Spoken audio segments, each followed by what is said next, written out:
Oke, assalamualaikum warahmatullahi wabarakatuh. Salam sejahtera bagi kita semua. Selamat pagi rekan-rekan. Sebelumnya saya ingin mengucapkan terima kasih telah bergabung dalam webinar kita hari ini.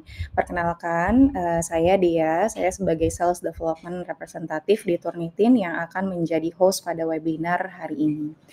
Judul webinar kita pada pagi hari ini adalah plagiarisme, AI, dan integritas akademik, melindungi karya orisinal dalam lanskap pendidikan yang terus berubah. Tema ini menjadi penting karena di era digital dan kemajuan AI seperti sekarang, batas antara karya orisinal dan hasil bantuan teknologi jadi semakin kabur. Oleh karena itu, penting bagi kita semua, baik pendidik maupun pelajar, untuk memahami bagaimana menjaga integritas akademik dan memanfaatkan AI secara etis. Oke, sebelum kita mulai ke acara inti, izinkan saya memperkenalkan pembicara yang sudah hadir di tengah-tengah kita. Beliau-beliau inilah yang nantinya akan membawa banyak pengetahuan dan sharing pengalaman ke dalam diskusi pada hari ini. Yang pertama ada Prof. Tian Belawati, beliau sebagai rektor di Universitas Terbuka. Kemudian ada Ibu Dr. Siti Yulidar Harunasari, beliau sebagai rektor di Universitas LIA. Kemudian ada Ibu Nurse Nimade Ayu Wulansari, beliau sebagai dosen di Universitas Telogorejo Semarang. Dan yang terakhir yang sudah tidak asing lagi ada Mas David Lung, beliau sebagai senior onboarding konsultan di Turnitin. Oke, sebelum kita mulai sesinya, kami akan mendorong partisipasi aktif dari rekan-rekan semua. Apabila ada pertanyaan selama sesi berlangsung, bisa tuliskan atau ketikkan pertanyaannya di kolom Q&A. Dan nantinya pertanyaan-pertanyaan yang masuk akan kita jawab di sesi Q&A. Tadi juga sudah dipublish untuk polling atau pertanyaan-pertanyaan singkatnya, itu bisa dibantu untuk dijawab juga. Oke, mungkin kita langsung mulai ke pembicara pertama, yaitu ke Prof. Tian.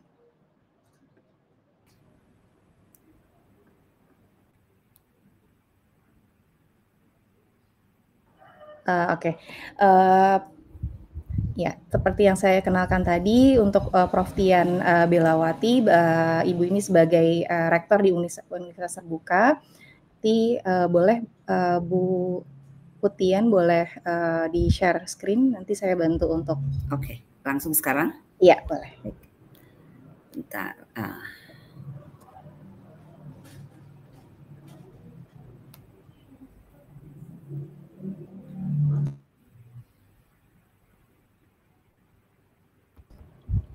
Mana kok nggak kelihatan di ini saya sekarang? Oke. Kenapa ya? Windows saya nggak bisa ngebaca, jadi nggak ngelihat Windows saya dia. Saya klik window tapi nggak kelihatan Windows sayanya. Oke, boleh saya ke Prof. Tian ke backstage dulu, nanti boleh di share screen di backstage, nanti saya masukkan ke stage lagi. Oke, jadi saya kemana nih? Oke, saya remove Prof dulu ya, Prof. Oke.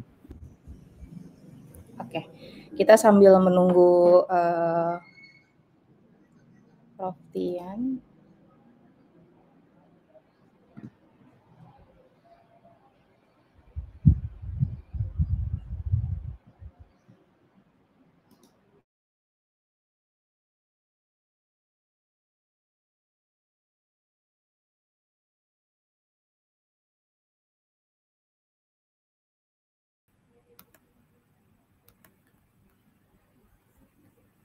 Kelihatan belum?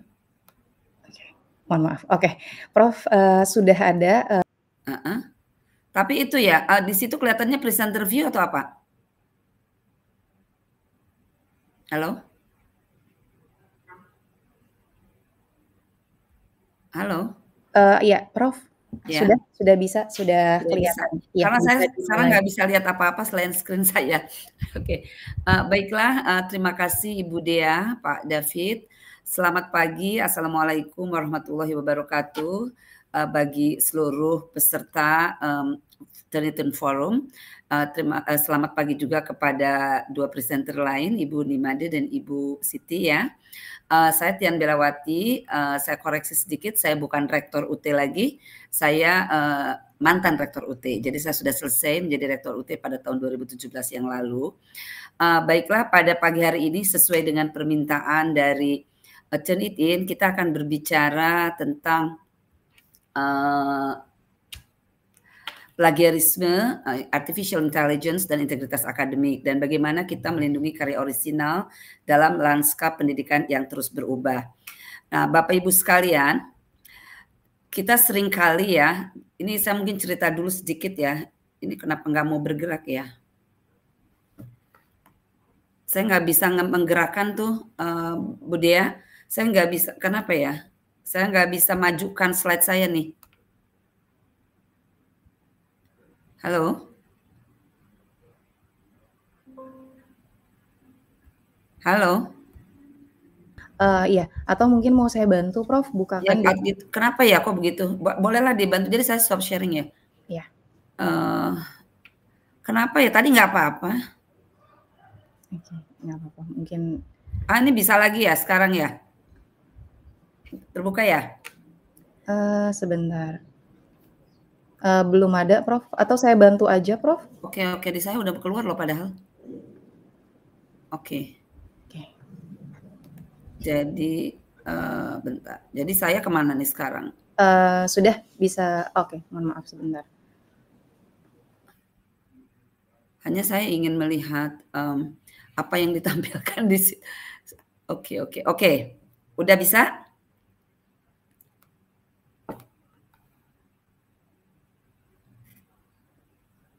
Oke, boleh ke ini aja, ke slide yang ketiga mungkin langsung ya. Ya. Jadi mungkin saya cerita ya. Jadi beberapa hari yang lalu, kebetulan saya sekarang sedang di Batam, Bapak Ibu sekalian. Tapi sebelum saya berangkat ke sini tuh saya menerima draft proposal dari salah seorang mahasiswa saya, begitu ya. Nah, jadi saya ini kan mengajar dan juga menjadi pembimbing mahasiswa magister dan doktoral ini sudah lebih dari 30 tahun ya. Jadi saya sudah rada hafal kualitas draft pertama dari para mahasiswa biasanya begitu ya. Nah, kemarin itu pas saya terima draft gitu ya, itu saya sangat-sangat kagum gitu ya sama mahasiswa. Karena saya baca pendahuluannya begitu ya. Saya baca mulai dari latar belakang, tujuan, sampai manfaat. Wah, saya pikir keren nih mahasiswa gitu ya, saya sangat impress gitu ya. Kemudian saya lanjut baca ke literatur review, saya tambah terkagum-kagum, bahasanya jelas, runtun, grammatically itu kayaknya EYD banget gitu ya, ejaan bahasa Indonesia yang disempurnakan. Pokoknya saya impress. Sampai pada satu titik di antara pergantian paragraf di literatur review itu, tiba-tiba ada tulisan begini, apakah Anda ingin saya membuatkan tabel untuk bekerja di atas gitu kan? Wah, saya langsung bilang, ini nih mahasiswa nih. Jadi kelihatannya dia main copy paste begitu kan dari apa yang dia peroleh dari AI. Kelihatannya itu mungkin dari ChatGPT atau dari apa begitu ya. Nah, dari situ saya mulai berpikir ya, ini dia ya. Kalau sudah begini, kita kan jadi apa namanya menjadi agak terganggu ya saya sebagai dosen. Next slide please. Nah, kemudian kan pertanyaannya tentu ya, kenapa sih kita jadi harus worry gitu, harus concern dengan itu? Kalau tulisan mahasiswa sudah bagus, ya sudahlah, kenapa kita mesti khawatir begitu kan ya pertanyaannya. Tapi menurut saya ya memang kita harus khawatir. Mengapa? Karena copy paste hasil dari AI generatif itu ya kalau dia langsung plak-plakan begitu, menurut saya dan saya rasa menurut konsensus akademik juga itu merupakan bentuk plagiarisme baru ya. Karena kalau kita ingat pada definisi plagiarisme begitu kan, plagiarisme itu kan kalau kita menggunakan karya, kalau dulu definisinya karya orang lain ya, kalau sekarang mungkin karya yang bukan karya kita sendiri begitu ya, yang kita akui sebagai karya diri kita sendiri. Jadi tidak memberikan kredit kepada orang yang menghasilkan tulisan ataupun produk yang kita klaim tersebut. Jadi kalau kita meng-copy paste dari AI generatif, dari ChatGPT atau dari Copilot, dari Gemini atau dari manapun, tapi kita tidak melakukan disclaimer gitu bahwa kita menggunakan bantuan AI, secara transparan, ya itu menurut pendapat saya dan saya kira banyak yang setuju dengan ini ya, bahwa itu merupakan bentuk plagiarisme yang baru. Dan berarti kan itu tetap saja. Jadi mahasiswa melakukan hal yang selama ini kita perangi begitu ya, untuk tidak dilakukan. Nah, artinya kan kalau begitu kita memang harus tidak menerima perilaku yang seperti itu. Karena itu akan mencederai integritas akademik gitu kan. Jadi kalau kita menggunakan AI, kalau mahasiswa kita menggunakan AI, itu ya boleh-boleh saja. Tapi tetap saja kita tidak boleh melimpahkan tugas kita kepada AI itu menurut saya kan. Karena itu artinya kan kita melakukan sesuatu tindakan yang tidak jujur karena kita mengakui pekerjaan atau hasil karya AI itu dan kita akui sebagai hasil karya sendiri. Nah, dan itu perilaku tidak jujur itu tentu saja adalah kebalikan dari perilaku yang menunjukkan integritas begitu ya. Nah, oleh karena itu memang kita harus worry dan kita harus concern kalau kita menemukan tulisan-tulisan yang seperti itu. Karena artinya dia sudah mencederai integritas akademik yang ada. Dan kenapa kita harus worry gitu kalau integritas itu tidak hadir di sana?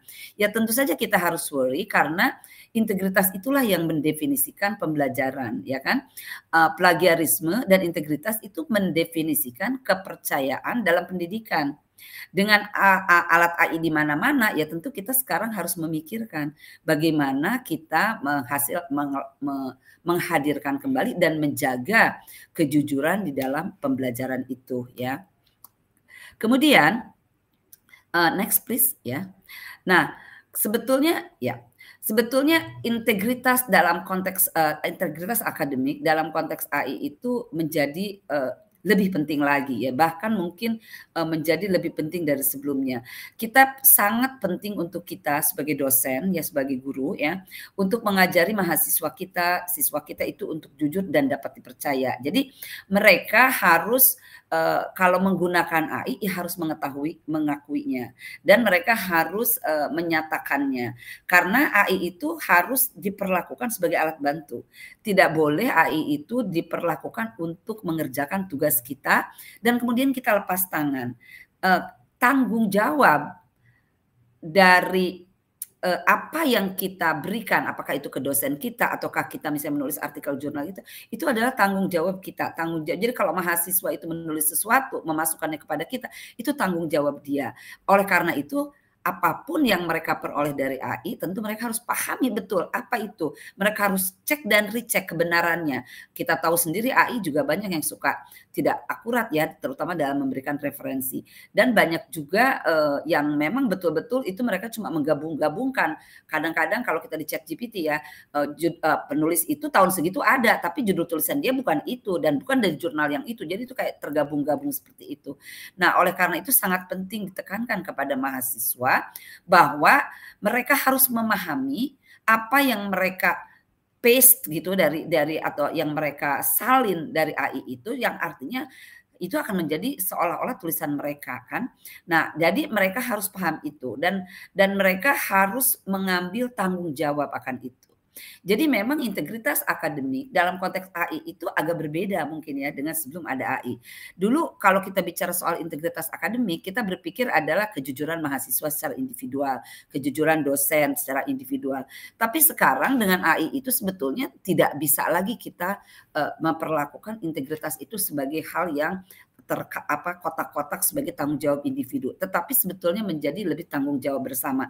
Kenapa? Karena dengan AI generatif bisa menghasilkan konten dan sebagainya, bisa menjawab pertanyaan, apalagi kalau prompt-nya udah jago banget begitu kan, bisa lebih pintar mungkin dan lebih bagus sekali jawabannya daripada jawaban kita sebagai human being begitu ya. Itu memperumit konsep integritas itu. Nah, sekarang kita tidak bisa juga misalnya menyalahkan mahasiswa. Oh, mahasiswa dia langsung gitu, dia langsung pakai. Mungkin juga di situ ada porsi kesalahan kita sebagai dosen, misalnya dalam assessment.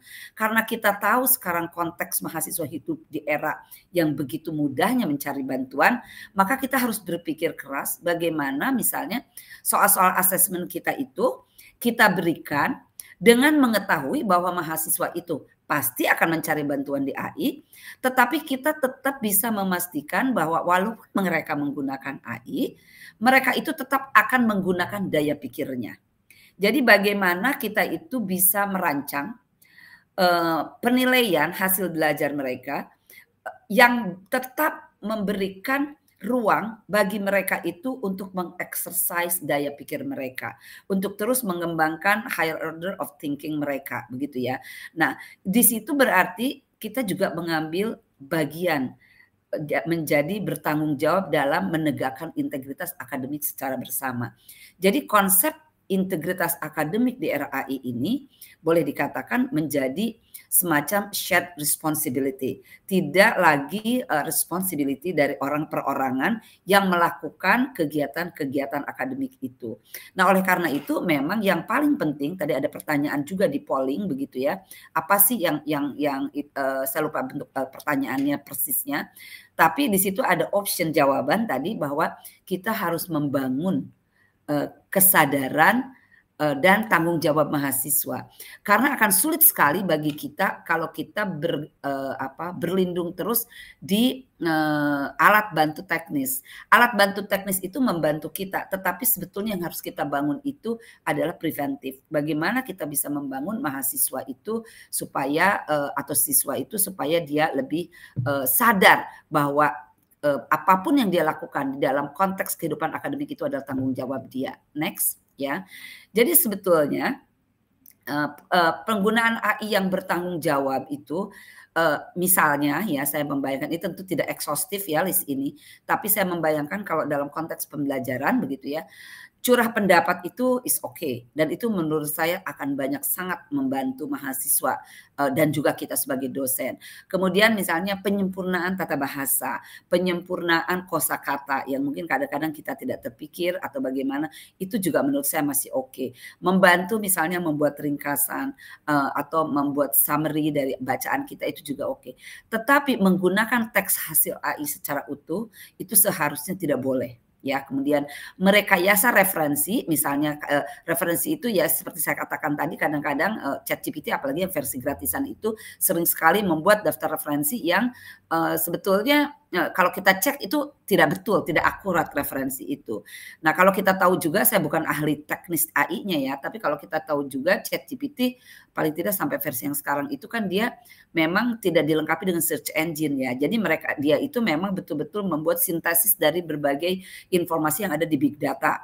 Sementara kalau misalnya sehingga kalau mereka menghasilkan referensi yang tidak akurat itu memang sebetulnya begitulah model bekerjanya ChatGPT begitu ya. Beda misalnya kalau dengan ada aplikasi-aplikasi yang memang sudah di dalamnya itu sudah mengandung search engine.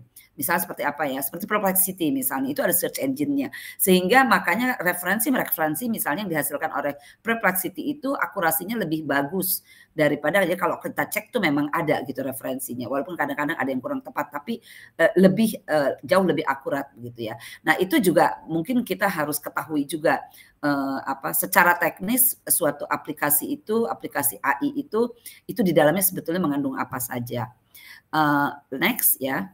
Nah, bagaimana sih kita menjaga integritas di era AI? Saya selalu menyampaikan kepada mahasiswa karena saya tahu saya nggak mungkin melarang mereka pakai AI. Jadi saya katakan bahwa pakai AI boleh, tapi kita harus jujur gitu ya bahwa kita memang menggunakan AI. Kalau saya nulis saya biasanya suka mengatakan saya menggunakan misalnya ChatGPT untuk membantu saya membuat outline misalnya, dan saya menggunakan katakanlah Killbot untuk paraphrasing hal-hal yang kalimatnya terlalu panjang for clarity misalnya better clarity of the sentence gitu ya. Kemudian juga yang terpenting adalah kita harus selalu memverifikasi akurasi dari sumber referensi yang digunakan oleh AI tools itu ketika memberikan hasil dari respon terhadap prompt kita. Nah, ini yang harus kita ajarkan kepada mahasiswa dan siswa ya, dan mungkin juga teman-teman kita dosen-dosen ya, untuk supaya selalu memverifikasi akurasi dari sumber informasi dan juga sebetulnya mereka itu mensintesiskan jawaban itu tuh sumbernya dari mana begitu ya. Dan kita harus selalu berpikir bahwa kita memiliki kontribusi pribadi terhadap hasil karya yang kita klaim sebagai hasil karya kita itu ya, bukan hasil AI sepenuhnya. Dan tentu saja sebaiknya memang institusi-institusi itu sudah memiliki kebijakan ya untuk pemanfaatan AI ini, sehingga siapapun kita sebagai bagian dari sivitas akademika itu harus mematuhi kebijakan dari aturan institusi. Mungkin belum semua institusi atau semua universitas itu punya, tapi paling tidak Kemendikti itu sudah punya ya panduan penggunaan AI di pendidikan tinggi. Itu mungkin bisa dijadikan acuan. Dan saya dengar pemerintah sekarang Kemenko Kementerian Koordinasi yang PMK ya, itu juga sekarang mereka sedang membuat pedoman tentang pemanfaatan AI dan kode etik pemanfaatan AI di lingkungan PMK, termasuk tentu di dalamnya adalah Kemendikti ya. Next. Nah, yang bisa dilakukan atau paling tidak yang kami lakukan ya di UT misalnya, kita pertama institusi itu membuat pedoman dan panduan penggunaan AI yang jelas, yang diketahui, dan panduan pedoman itu sebetulnya kita tuangkan dalam bentuk kode etik ya, kode etik yang tidak hanya tentang AI di dalamnya, tapi tentang segala sesuatu, tapi ada bagian tentang AI-nya. Dan kami misalnya melakukan pelatihan sebagai dalam bentuk workshop kepada para dosen khususnya untuk bagaimana cara menulis dan mensitasi dengan benar, dan juga pelatihan etika di era digital, termasuk ada pelatihan bagaimana memanfaatkan AI. Ini sangat penting dilakukan di lingkungan perguruan tinggi kita, agar kita memang bisa menarik manfaat dari teknologi ini tanpa mencederai etika akademis. Next. Nah, di UT sendiri sekarang pemanfaatan AI itu kalau saya boleh sebutkan itu masih dalam initial stage ya, jadi belum betul-betul secara masif dan belum digunakan untuk 100% komponen yang kami lakukan di UT. Jadi misalnya di UT adalah bahwa semua essay, tesis, disertasi itu dibaca dan direview dan diberi umpan balik itu oleh dosen human dosen yang manusia gitu ya, tutor juga yang masih berbasis bukan AI. Jadi 100% itu masih menggunakan itu. Tetapi dan kami itu menggunakan aplikasi untuk mendeteksi plagiasi dan juga AI. Ada dua yang kami gunakan di UT. Kalau untuk S1 itu kami menggunakan Drillbit. Kalau untuk S2, S3 itu kami menggunakan Turnitin, dan itu di dalamnya sudah ada untuk cek similarity dan juga untuk cek AI detector gitu ya. Nah, itu semuanya digunakan untuk informasi kepada dosen ataupun tutor supaya bisa membantu mahasiswa melakukan penggunaan AI secara benar.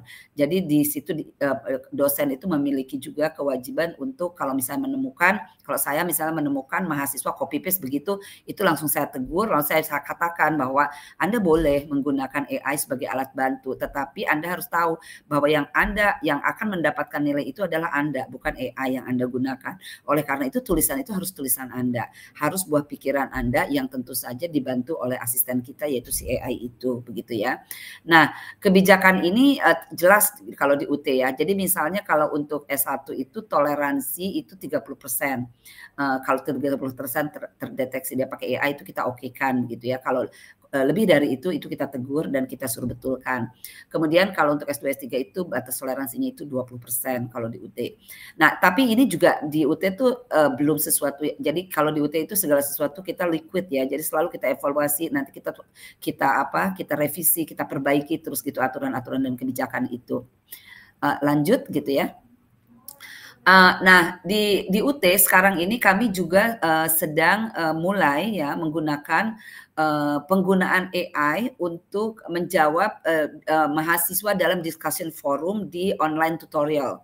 Dan kemudian sekarang ini kami juga sedang bereksperimen membuat asisten pembimbing tesis begitu ya, berbasis AI yang tetapi hasil dari si AI itu bukan untuk mahasiswa, melainkan untuk pembimbing yang manusia. Jadi biasanya kan satu proposal mahasiswa itu dibimbing oleh 2 pembimbing. Nah, karena jumlah mahasiswa UT yang demikian banyak dan makin sulit mencari pembimbing yang bagus begitu ya, kita ingin sekarang satu aja deh pembimbingnya, tapi si pembimbing ini kita kasih asisten. Asistennya ini berbasis AI. Nah, si asisten ini tugasnya dia melakukan jadi review awal terhadap proposal, draft proposal yang dikirim mahasiswa, kemudian hasil review dia itu akan menjadi bahan masukan untuk pembimbing. Jadi nanti pembimbing mungkin dia setelah baca juga, kemudian dia lihat, jadi itu menjadi bahan. Tetapi pembimbing tidak boleh mengcopy paste apa yang dihasilkan si AI itu untuk memberikan umpan balik kepada mahasiswa.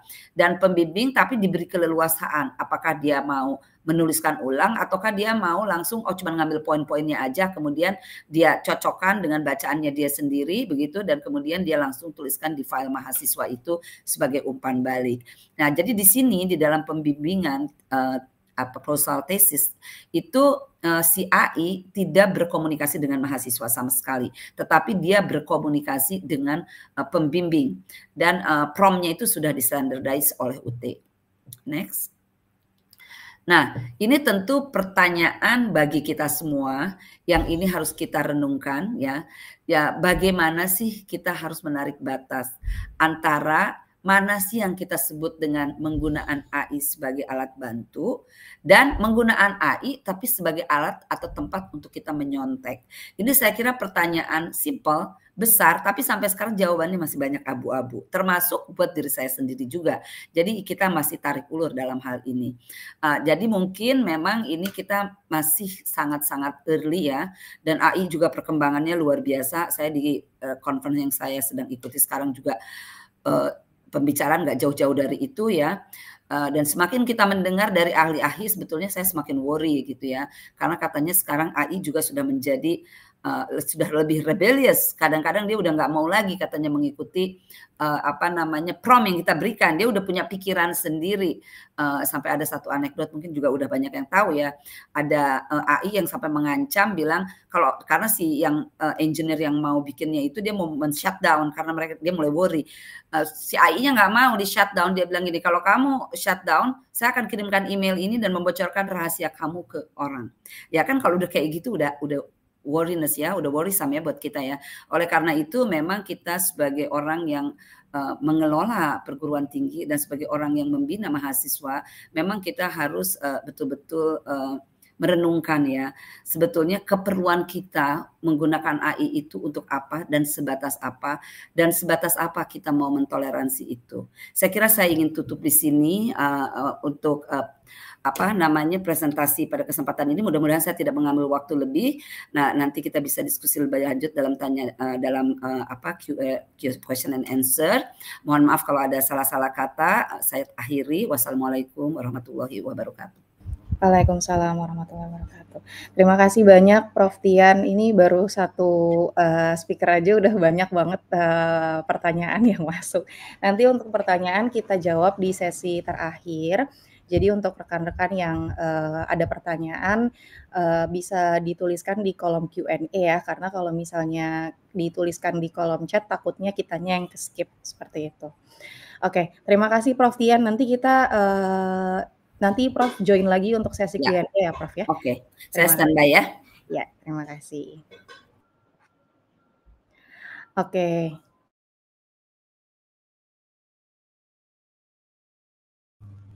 Oke, sekarang kita masuk ke speaker kedua, yaitu ada Ibu Siti Yulidar. Kalau ini mohon maaf tadi yang sebelumnya saya ternyata ada salah info kalau Prof. Tian sudah bukan rektor lagi. Semoga Bu Siti harusnya benar ya Bu ya, karena title-nya masih ada Associate Professor dan Rektor di Universitas LIA. Oke, ini saya bantu untuk share screen-nya kembali.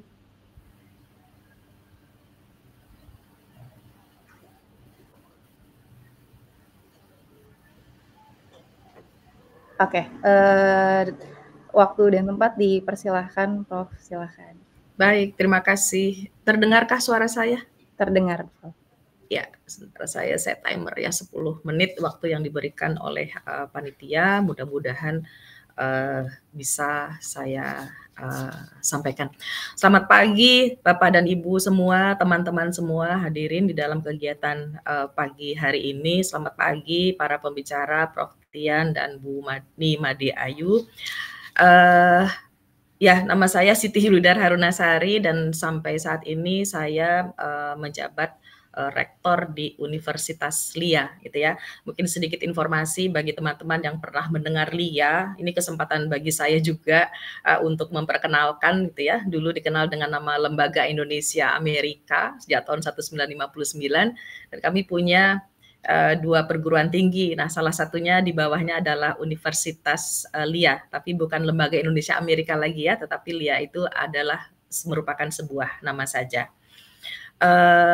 Saya hari ini ingin menyampaikan mungkin concern kita ya bersama mengenai plagiarisme dan kemudian juga istilah baru AIGerism yang menjadi tantangan baru bagi kita semua di era kecerdasan buatan ini.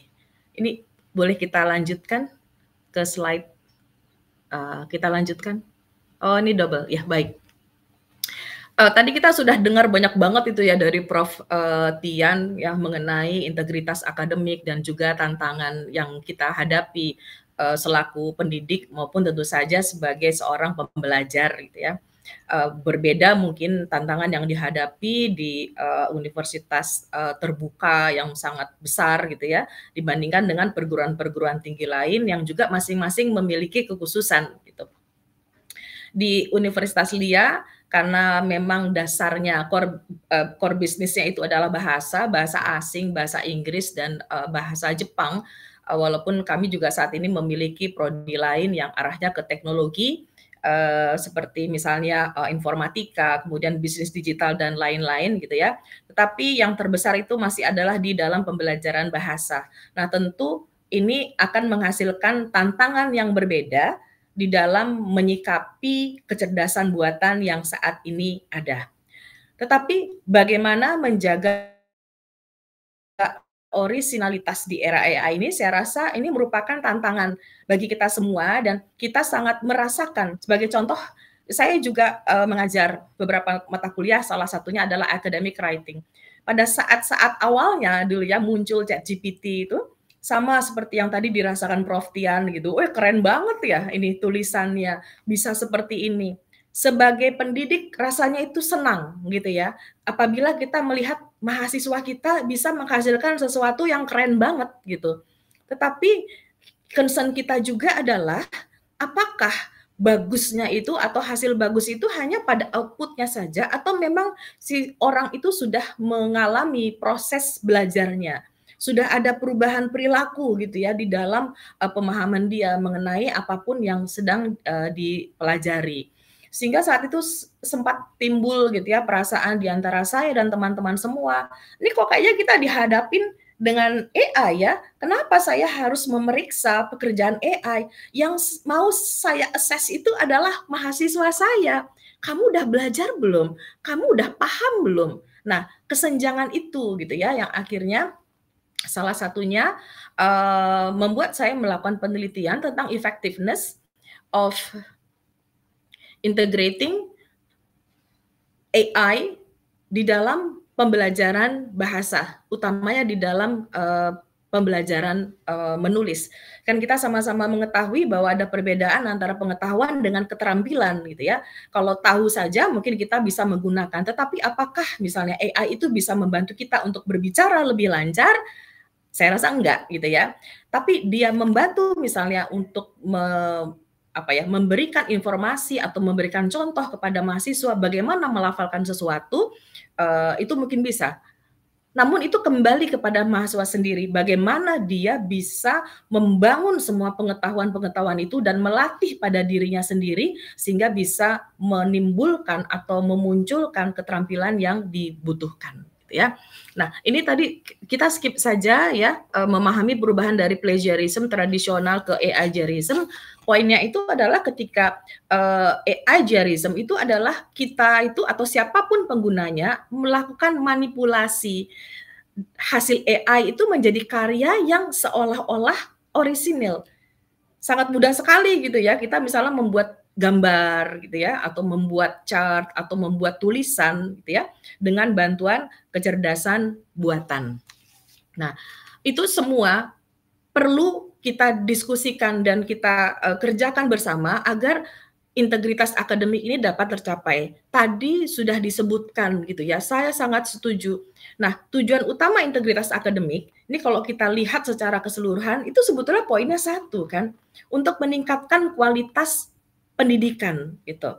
Nah, tapi ketika ada disrupsi AI saat ini, maka kita bisa melihat secara umum saja, walaupun saya belum melakukan penelitian secara khusus gitu ya, dampak AI generatif terhadap pembelajaran itu juga sudah memunculkan gejala-gejalanya. Salah satunya adalah over reliance terhadap AI. Sering kali kita entah malas berpikir atau karena sudah ada pilihan yang lebih cepat, ketika ada pertanyaan itu langsung ditanya kepada ChatGPT dan lain-lain. Nah, itu yang membuat menurunnya sebagaimana yang saya lihat, menurunnya kemampuan mahasiswa apabila dia mengandalkan terlalu besar kepada teknologi seperti itu. Saya sendiri misalnya, saya tidak menggunakan banyak aplikasi untuk AI. Satu saja misalnya sebagai contoh. Karena apa? AI itu belajar kan. Jadi ketika saya menggunakan atau mengajukan pertanyaan yang sama dengan Pak David misalnya, menggunakan ChatGPT beliau misalnya untuk bertanya hal yang sama, itu hasilnya belum tentu sama.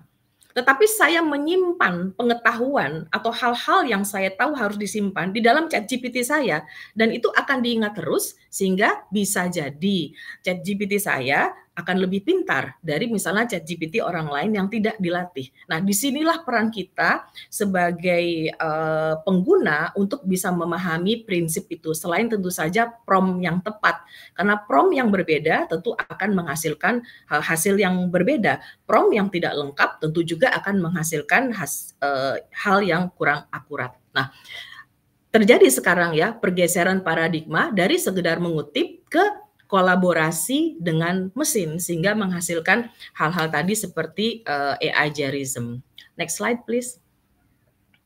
Ini kok cepet banget ya, Toto, waktu saya tinggal 2 menit. Nah, tadi sudah kita bahas ya, Bapak Ibu teman-teman semua, mengenai plagiarism itu sama-sama sudah kita pahami, dan kemudian juga ada alat-alat untuk bisa mendeteksinya.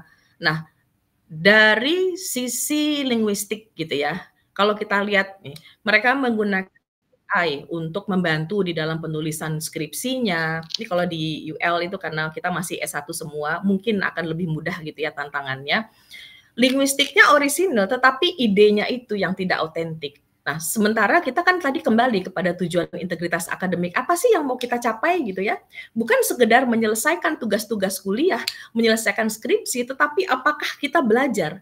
Apakah yang kita belajar itu betul-betul ada di otak dan kita bawa kemanapun dan tidak tergantung pada aplikasi lain. Jadi saya selalu sampaikan kepada mahasiswa, yang harus belajar itu kita, yang harus berubah itu kita, gitu ya. Sehingga ketika dia memiliki gelar sarjana, maka dia harus dapat mempertanggungjawabkan kesarjanaannya itu. Ketika dia master juga begitu, ketika dia doktor, maka dia harus sanggup mempertanggungjawabkan kedoktorannya itu dengan kemampuan dia, misalnya untuk merespon masalah atau apapun yang sesuai dengan bidangnya. Nah, kita lanjut kepada, nah ini. Kita lihat bagaimana bantuan AI gitu ya, dengan dilihat oleh mahasiswa. Dari penelitian yang tadi saya sebutkan, examining the effectiveness gitu ya of AI integrated approach, mahasiswa itu merasakan bahwa AI itu memberikan apa ya, sangat menolong bagi mereka. Tetapi kita harus membatasi itu gitu ya. Sampai batas mana sih kita boleh menggunakan AI? Nah, fokus saya adalah penggunaan di kelas, karena itu adalah bentuk yang paling dasar dari dalam pembelajaran kita. Kalau kita melihat panduan yang dikeluarkan oleh kementerian misalnya, kita dapat menggunakan AI untuk di research awal dan kemudian juga untuk analisis data. Nah, tetapi bagaimana kita meyakinkan bahwa siswa dan terutama kita itu benar-benar belajar. Tidak hanya kita andalkan pada hasil yang dihasilkan oleh misalnya ChatGPT, tetapi apakah kita benar-benar sudah memahami dan menguasai apapun itu yang sedang kita pelajari. Dilema etis itu juga sama-sama kita rasakan ya, bagaimana kita dapat melindungi hak atas kekayaan intelektual milik kita maupun milik orang lain. Nah, disinilah peran institusi sangat penting di dalam memperjelas batas etis penggunaan AI. Kalau di UL kami masih mengizinkan di dalam batasan-batasan tertentu, karena kita merujuk kepada prinsip Hyutagoji ya, bahwa kalau di Andragogy itu dosen sebagai fasilitator, tetapi di dalam konsep Hyutagogy, dosen itu sudah menjadi mitra reflektif. Nah, ketika dosen itu menjadi mitra reflektif, maka di situ peran kita adalah membuka diskusi dengan mahasiswa kita, dengan anak didik kita, sehingga kita bisa mengetahui sejauh mana proses pembelajaran itu terjadi, sehingga tidak menempatkan assessment itu semata-mata pada outputnya saja. Di sini juga merupakan titik balik ya, saya rasa bagi kita semua, bahwa proses pembelajaran itu ternyata merupakan hal yang sangat penting. Nah, bagaimana kita sebagai dosen bisa memfasilitasi proses tersebut untuk mahasiswa kita. Kita lanjutkan. Nah, syarat proaktif ini dalam menjaga integritas akademik, pertama adalah literasi mengenai AI. Dalam sebuah penelitian yang saya lakukan beberapa saat yang lalu mengenai AI readiness guru dan dosen di Indonesia, di situ mendapatkan data bahwa kita semua sudah sangat akrab, sudah sangat familiar gitu ya dengan AI, namun ternyata itu tidak diimbangi dengan kesiapan. Dapat menggunakan bukan berarti dia ready di dalam penggunaan AI tersebut. Nah, oleh karena itu, edukasi mengenai literasi AI inilah juga yang harus terus-menerus kita lakukan di dalam institusi kita. Kemudian yang berikutnya adalah, ini saya nggak bisa baca, kesadaran etika ya, untuk menanggung tanggung jawab di dalam penggunaan AI. Kembali tadi kepada integritas akademik, kan sebagai tujuan utama kita.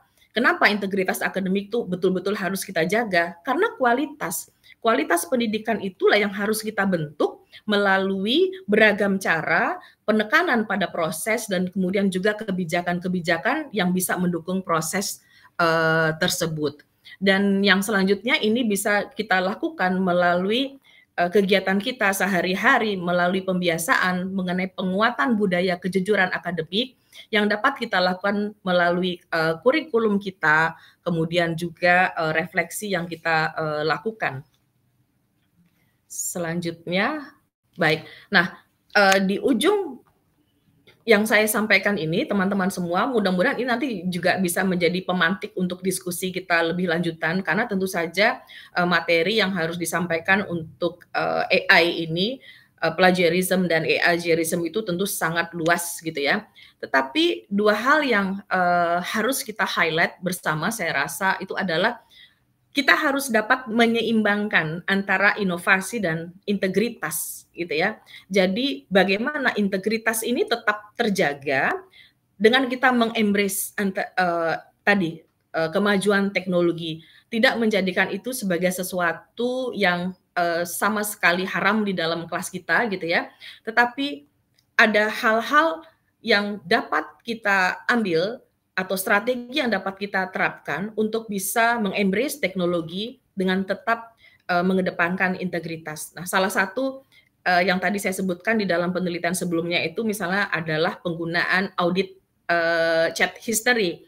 Tadi saya lupa menyebutkan di depan. Nah, audit chat itu adalah salah satu yang dapat kita gunakan untuk melihat konsistensi gitu ya, antara apa yang dilakukan oleh siswa dengan penggunaan AI dengan apa yang dihasilkan. Dan yang berikutnya tentu saja tetap manusiawi di tengah kemajuan AI. Di sini peran kita sebagai pendidik gitu ya, sebagai dosen itu sama sekali menurut saya tidak dapat digantikan ya oleh kecerdasan buatan. Bagaimana kembali lagi tadi kepada Yuta Goji, kita menjadi mitra reflektif. Oleh karena itu saya rasa kurikulumnya ini juga sudah mulai harus bergeser ya.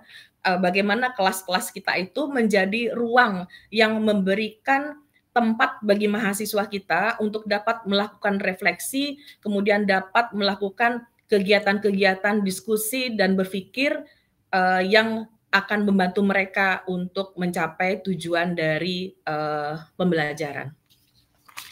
Dari saya cukup sekian Mbak Dea. Nanti insya Allah akan kita lanjutkan dengan diskusi. Mudah-mudahan apa yang disampaikan ini bisa menjadi pemantik untuk diskusi kita ke depan.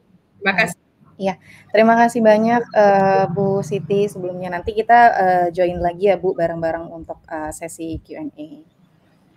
Oke, untuk pembicara selanjutnya di sini ada Ibu Nimade. Mohon dipersiapkan Bu untuk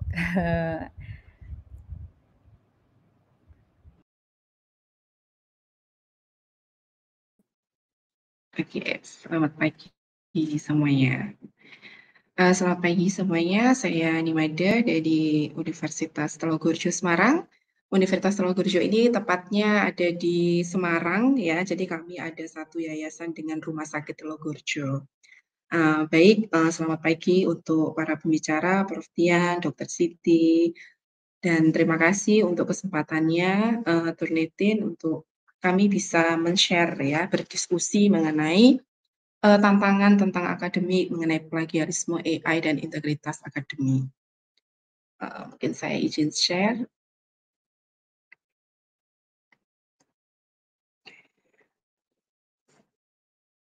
Apakah sudah terlihat?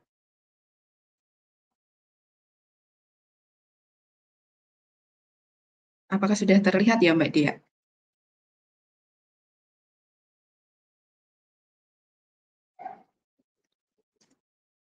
Sudah terlihat belum ya Mbak slide-nya?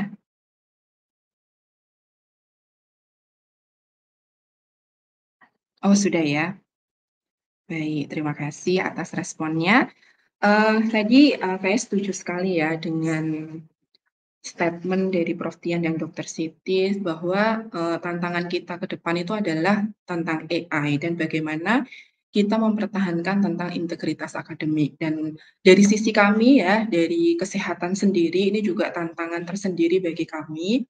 Memang AI itu ada sisi positifnya, juga ada sisi yang disalahgunakan begitu ya. Kalau di kesehatan sendiri kami juga sedang mengembangkan beberapa AI untuk pengukuran kesehatan karena itu sangat membantu kami para tenaga kesehatan.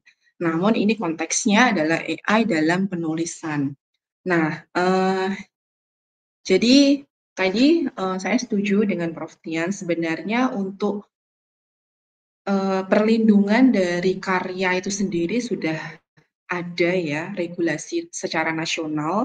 Kita lihat dari Permendiknas nomor 17 tahun 2010 dan juga Undang-Undang nomor 28 tahun 2014 tentang hak cipta, bagaimana pemerintah kita berusaha melindungi karya-karya yang dihasilkan, baik itu dari mahasiswa, dosen, guru, ya supaya karyanya dihargai dan bisa mendapatkan sebuah penghargaan gitu ya. Kemudian dari Peraturan Menteri Pendidikan, Kebudayaan, Riset, dan Teknologi Republik Indonesia nomor 39 tahun 2021 juga dibahas tentang integritas akademik, bagaimana kita bisa menghasilkan karya ilmiah dengan adanya komitmen dalam bentuk perbuatan berdasarkan nilai-nilai luhur. Nah, tetapi fenomena yang kita dapatkan saat ini dan kebetulan saya juga merupakan penjaminan mutu di fakultas saya, banyak hal yang saya temukan di mana ternyata Banyak sekali ya pengerjaan tugas akhir, kemudian tugas-tugas mahasiswa itu menggunakan AI. Namun ketika saya gali, ya sebenarnya mahasiswa sendiri itu belum tahu bahwa ternyata meng-copy paste dari AI itu, merupakan salah satu tindakan, salah satunya plagiarisme atau tidak mempertahankan integritas akademik. Jadi sebenarnya fenomenanya adalah beberapa mahasiswa itu mempersepsikan bahwa penggunaan AI itu dianggap bukan tindakan plagiarisme. Jadi mereka menganggap bahwa itu sebenarnya tidak melanggar integritas akademik. Nah, kemudian saya gali lagi beberapa fenomena ya sebenarnya kenapa mahasiswa ini menggunakan AI atau beberapa mungkin masyarakat juga pengguna AI dalam menghasilkan sebuah karya. Jadi yang pertama tadi yang saya bahas tentang kurangnya pemahaman mendalam tentang resiko etis penggunaan AI. Jadi sebenarnya di beberapa institusi juga belum banyak kebijakan ya, yang mengatur tentang integritas akademik dalam penggunaan AI itu sendiri. Karena AI ini adalah fenomena baru ya bagi generasi mahasiswa-mahasiswa sekarang. Ketika saya gali itu ternyata, banyak sekali ya penggunaan AI yang digunakan, aplikasinya banyak sekali ya, saya pelajari satu-satu dan saya coba, ternyata memang, mempermudah mereka dalam mengerjakan tugas, tapi mereka tidak memahami bahwa itu sebenarnya melanggar, etis ya atau melanggar integritas akademik. Kemudian, eee, di beberapa institusi mungkin ada beberapa institusi yang sudah menerapkan kebijakan-kebijakan yang berfokus pada AI. Nah, untuk kami sendiri memang, untuk fenomena AI ini kami sedang, mengembangkan untuk kebijakan AI itu sendiri. Jadi, karena ini adalah fenomena baru yang kita hadapi, maka kita perlu memperbarui sebuah kebijakan, untuk mempertahankan integritas akademik ya di universitas kami. Kemudian ternyata persepsi atau perbedaan nilai dan norma dalam sudut pandang pendidikan. Jadi ada beberapa yang menganggap bahwa, oh penggunaan AI itu tidak masalah, tetapi ada persepsi atau nilai sosial atau norma pendidikan yang menganggap bahwa, penggunaan AI itu tidak boleh. Nah, jadi sebenarnya ini masih menjadi pertanyaan ya, apakah ini boleh atau tidak boleh? Kemudian kemudahan akses ya, anak-anak zaman sekarang, mahasiswa zaman sekarang itu sangat mudah sekali mengakses AI. Bahkan kalau misalnya kita coba searching di search engine seperti Google itu sangat mudah sekali, kalau misalnya kita mau atau membutuhkan AI dalam bentuk apa itu sangat mudah sekali. Nah, kemudian juga, kurangnya pemahaman mahasiswa tentang etika akademik dan pentingnya integritas. Nah, selain itu, ternyata ketika kita gali lagi ke mahasiswa, kenapa kalian lebih memilih menggunakan AI? Jadi yang pertama itu adalah tekanan akademik yang mendorong mereka untuk bertindak untuk tidak jujur. Jadi mereka beralasan bahwa, tugasnya itu banyak, Bu. Ya, jadi tugasnya banyak, targetnya banyak, sehingga kita nggak ada waktu untuk mengerjakan tugas. Jadi untuk lebih mudah kita nulisnya pakai AI aja ya, tinggal kita kasih prompt dengan misalnya kita mau buat tugas apa, prompt-nya kita detailkan dan secara cepat itu AI itu bisa membuatkan tugas-tugas mahasiswa. Saya pernah coba membuat prompt, apakah bisa membuat, PPT dan lain-lain, ternyata AI zaman sekarang itu sudah sampai bisa membuatkan PPT dan kita tinggal download saja. Kemudian, memang, beberapa institusi memang perlu, peraturan yang tegas ya tentang integritas akademik, karena ternyata kalau misalnya aturan ini kurang tegas, maka ini bisa menjadi celah bagi mahasiswa dalam penggunaan AI untuk pembuatan tugas, terutama tugas akhir skripsi.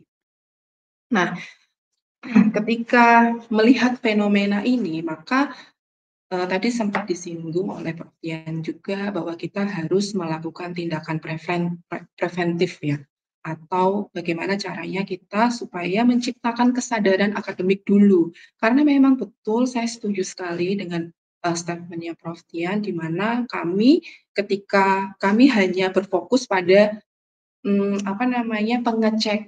pengecekan plagiarisme, ternyata masih banyak sekali ya yang, hasilnya itu bisa di atas 40%. Maka sekarang strategi kami itu adalah bagaimana caranya melakukan pencegahannya. Jadi kita berusaha untuk menciptakan kesadaran tentang integritas akademik. Jadi kita masukkan ke dalam mata kuliah penulisan. Ya, karena kami kan kesehatan ya. Jadi kalau kami kesehatan itu memang, kami tidak diajarkan bagaimana cara menulis dengan tepat ya. Kemudian, untuk menghadapi fenomena ini maka, bagi kami, universitas yang berfokus pada kesehatan kita, membuat, mata kuliah atau mendevelop mata kuliah untuk meningkatkan kemampuan mahasiswa dalam menulis dan kita juga menjelaskan etika-etika menulis ya, sehingga kita harapkan kesadaran tentang integritas akademik ini bisa tercipta, ya.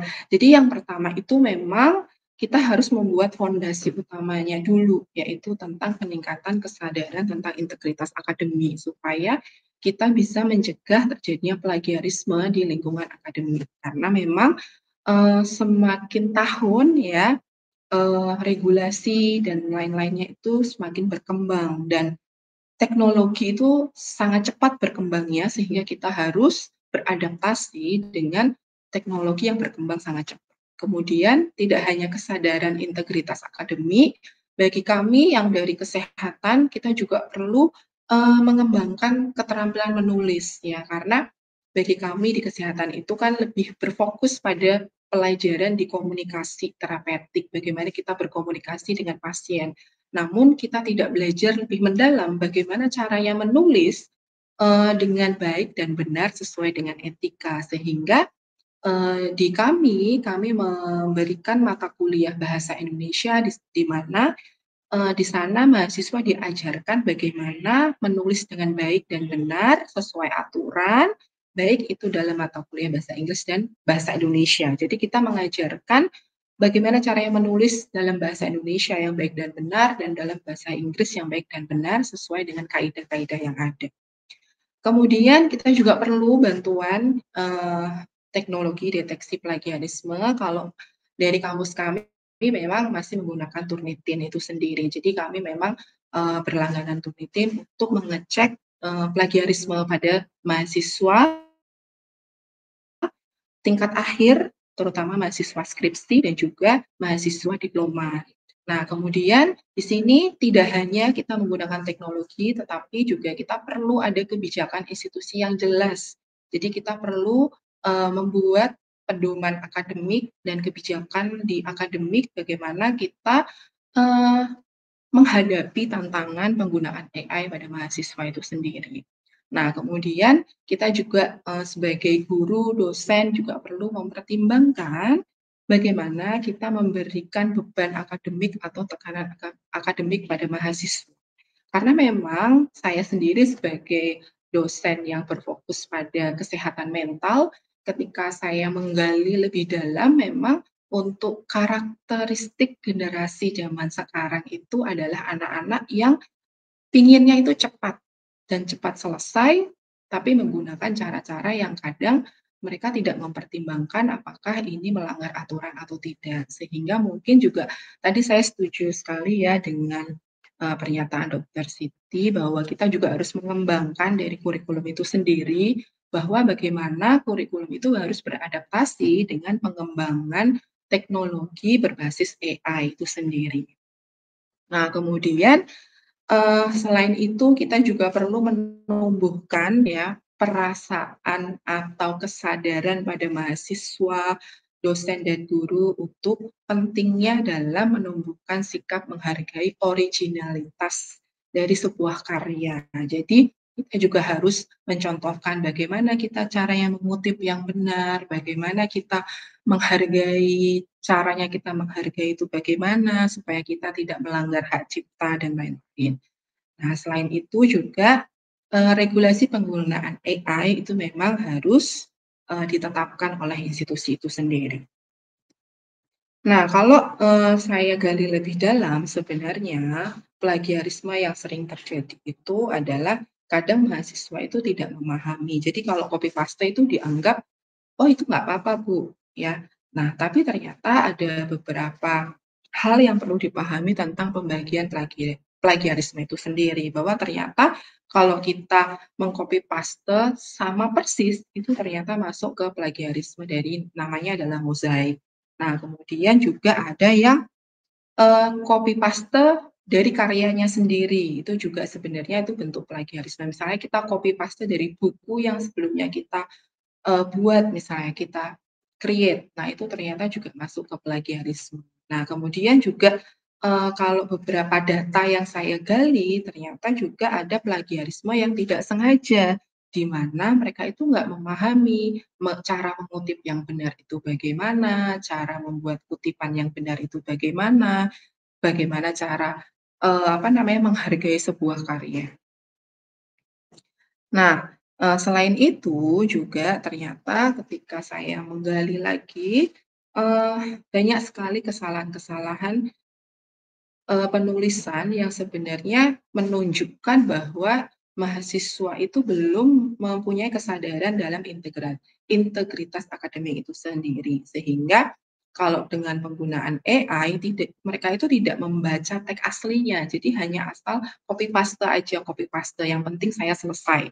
Ya, kemudian terlalu banyak menggunakan teks-teks aslinya, ya. Mereka tidak memahami konteks isinya itu apa, tidak mau mengembangkan, tetapi mau cara cepatnya aja. Jadi hanya, ya tadi ya, poin-poinnya di-copy, di-paste, bikin prompt di AI ya, yang paling banyak itu digunakan adalah ChatGPT itu sendiri.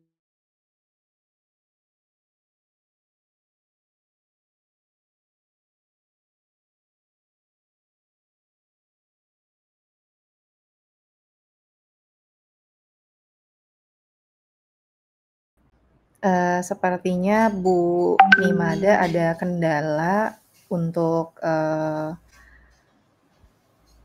internetnya. Mungkin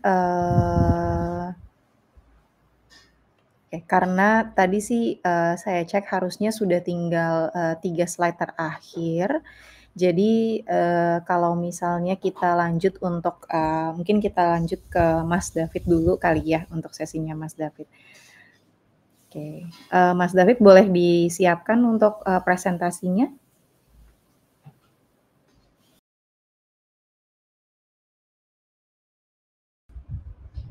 Oke.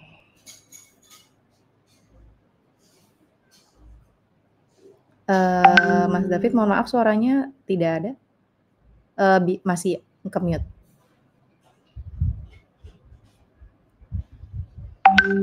Mas David, mohon maaf suaranya masih ke-mute.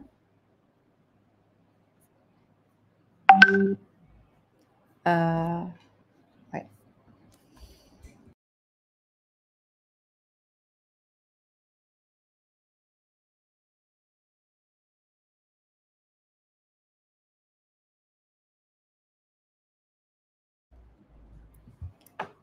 Mas David? Halo?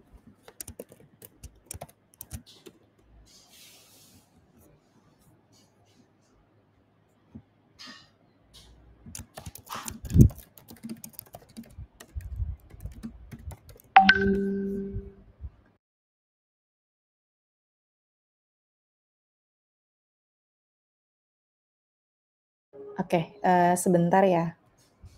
Kita coba kontak Mas Davidnya dulu.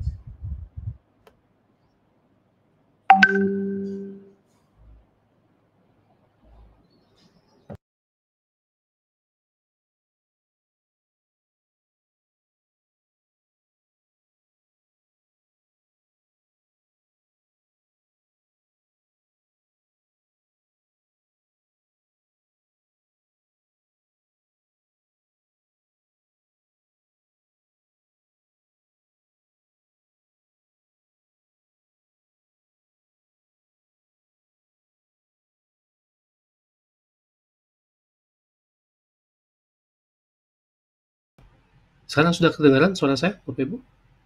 Nah, iya, oke. Oke. Dari tadi ke-mute, Mas, mungkin boleh. Oke, Bapak Ibu, waktu saya singkat ya. Jadi Saya yakin Bapak Ibu sudah tahu betul ya bagaimana Turnitin menyediakan alat bantu tentunya. Alat bantu di sini tentu platform-platform teknologi dari platform-platform integritas akademik, sebagai contoh Turnitin Feedback Studio atau juga Authenticate dan segala macam. Nah, menyambung tadi apa disampaikan oleh pembicara-pembicara kita tadi, dari Prof. Tian, Bu Rektor tadi dan juga Bu Mada, bahwa ketika sudah dibuat regulasi oleh sebuah institusi dan juga dibuatkan panduan-panduan etika penggunaan AI dan segala macam bagaimana dalam menulis, lalu di training guru-guru dan dosen-dosen di sekolah ataupun di universitas, kemudian guru-guru ataupun dosen mengajarkan kepada murid-murid dan mahasiswanya bagaimana harus menulis, bagaimana harus mensitasi, bagaimana menggunakan AI yang sesuai ya, yang sudah sesuai dengan aturan main. Nah, maka juga tentunya guru-guru dibekali atau dosen dibekali dengan teknologi yang itu ya kita sebut sini Turnitin Feedback Studio ataupun Authenticate dalam rangka untuk mengidentifikasi karya seseorang original atau tidak. Perlu dicatat bahwa platform yang dikeluarkan Turnitin bukan alat vonis, bukan alat untuk menghukum.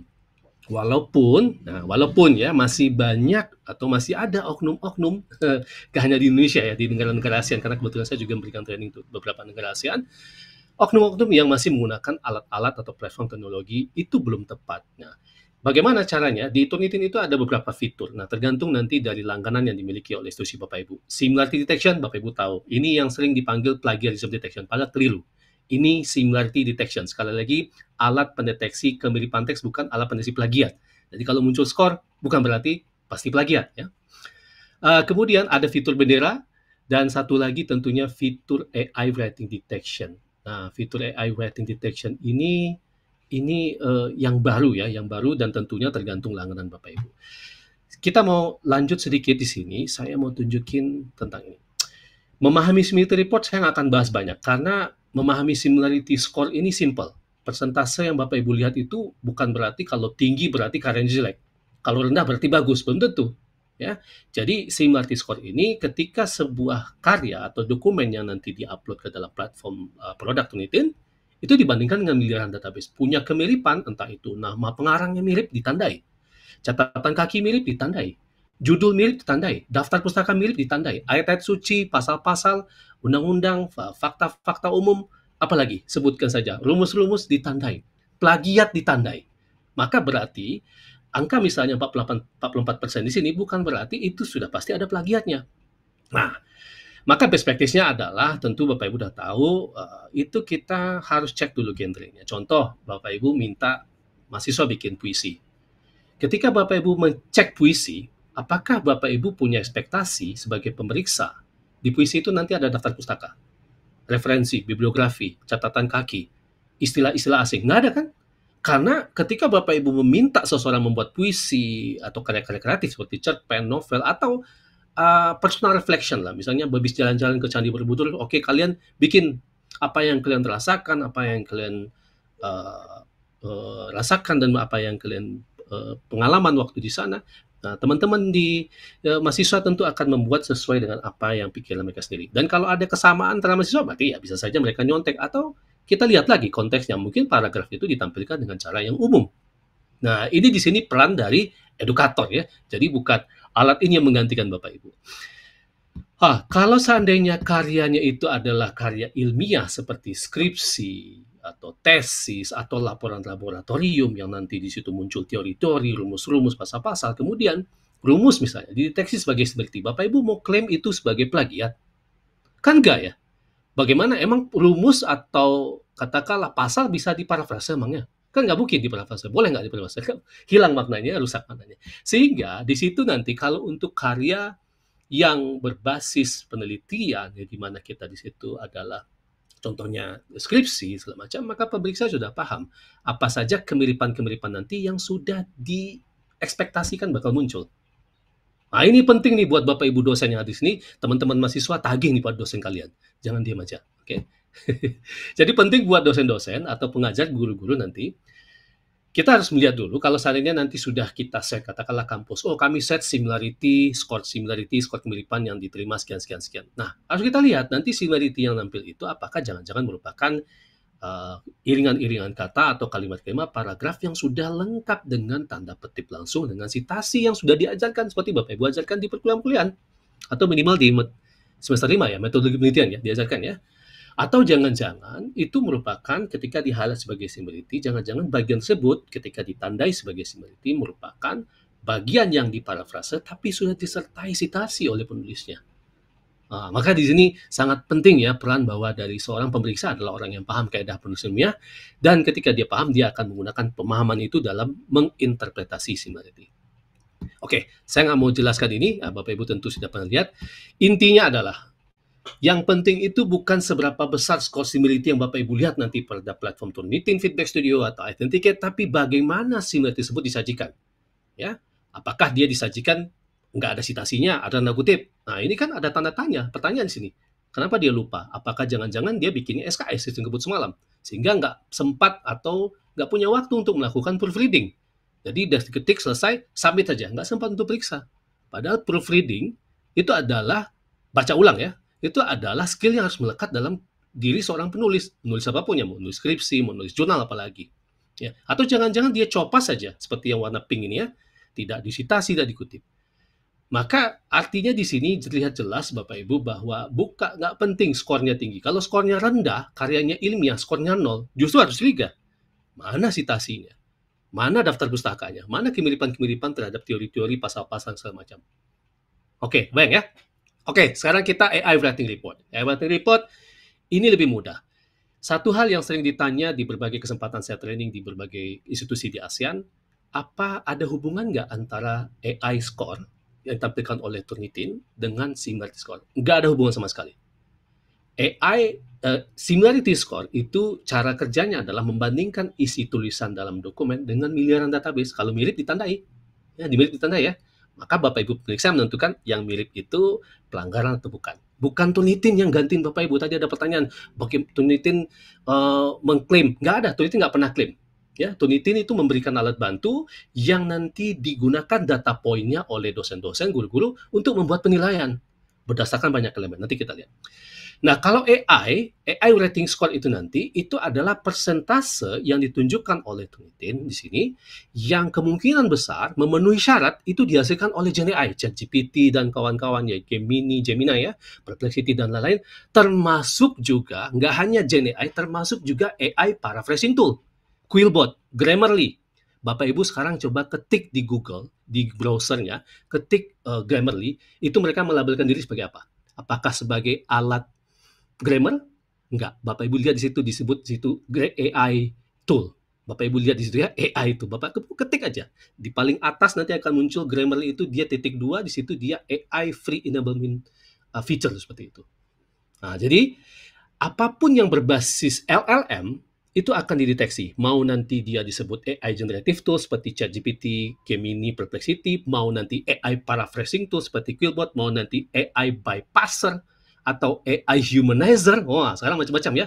Bagaimana caranya saya masuk buat prompt di sini di ChatGPT, lalu ini akan ketahuan. Lalu saya masukkan ke aplikasi yang disebut humanizer. Bagaimana menghumankan, memanusiakan paragraf itu.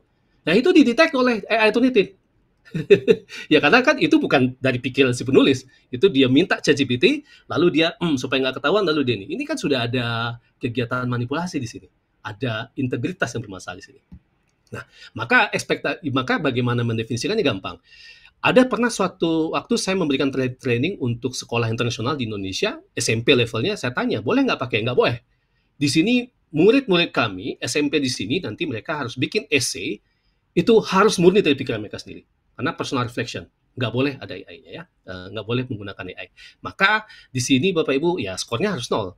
Tapi kalau saya diizinkan, saya tahu ya, Bapak Ibu tentu tahu banyak kampus-kampus yang sudah mengizinkan, yang sudah membuat aturan panduan etika penggunaan ChatGPT dan lain-lain ya. Di kampus-kampus UI punya, UNESA punya, UNPAD punya, Universitas Brawijaya punya ya, banyak-banyak kampus-kampus saya sudah lihat ya, Telkom University punya. Nah, maka di situ penting untuk dipastikan dijelaskan kepada mahasiswa bagaimana mereka harus menggunakan AI, lalu bagaimana mereka harus mengakui AI tadi. Nah, tadi seperti Prof. Tian sampaikan, ya harus disitasi. Nah, bagaimana cara sitasinya? Diajarkan nggak oleh Bapak Ibu dosen kepada mahasiswa? Nah, ini penting ya. Jadi mahasiswa harus tahu tuh cara ngutipnya gimana. Oh, kalau seandainya nanti di tataran teori ya harus dia disclaimer ya, terus dibuat halaman disclaimer ya, harus disediakan itu halamannya ya dari kampus ya. Nah, Bapak Ibu lihat di sini. Slide ini paling penting. Jadi di sini Bapak Ibu lihat sebagai seorang instruktur, artinya dosen, guru, tenaga pendidikan lah ya, ataupun misalnya perpustakaan nanti, ketika melihat AI writing report itu dia tidak berdiri sendiri. Maka harus dilihat di situ, apakah ada bukti-buktinya. Contohnya ketika saya sebagai dosen melihat tulisan mahasiswa saya, tadi Prof. Tian bilang, wah ini ada prompt yang nempel di sini, dia copas saja. Jadi karena Prof. Tian mengenali gaya penulisan studennya. Apakah di referensi sumbernya itu halusinasi nggak? Wah, jangan-jangan dia pakai ChatGPT dan sumber daftar pustakanya simulasi ya, data pustaka yang ngaco ya, kecuali kalau pakai Perplexity dan segala macam ya, seperti itu. Metadatanya, gaya bahasanya, linguistiknya, terus dilihat juga karya-karya sebelumnya. Wah, saya tahu nih, wah si A ini 9 karya terakhirnya saya baca levelnya begini. Sekarang tiba-tiba penulisannya jadi level S3. Bapak Ibu kan punya kecurigaan di situ. Lalu bagaimana kita sudah edukasi belum? Lalu Bapak Ibu melakukan interview dengan mahasiswanya. David misalnya mahasiswa, sini. Kamu ini tulisan kamu begini, kamu yakin ini kamu bikin? Ya, oke, bisa kamu buktikan? Kalau kita tanya, bisa kita buktikan saja. Kalau mahasiswa tidak bikin sendiri ya, keringat dinginnya udah keluar Bapak Ibu, ya kan? Dan tentu dikorelasikan dengan kebijakan-kebijakan perancangan assessment di kampus, prosedur-prosedur regulasi, pelatihan-pelatihan dosen sendiri, pelatihan-pelatihan perpustakaan. Saya pernah berikan training waktu itu.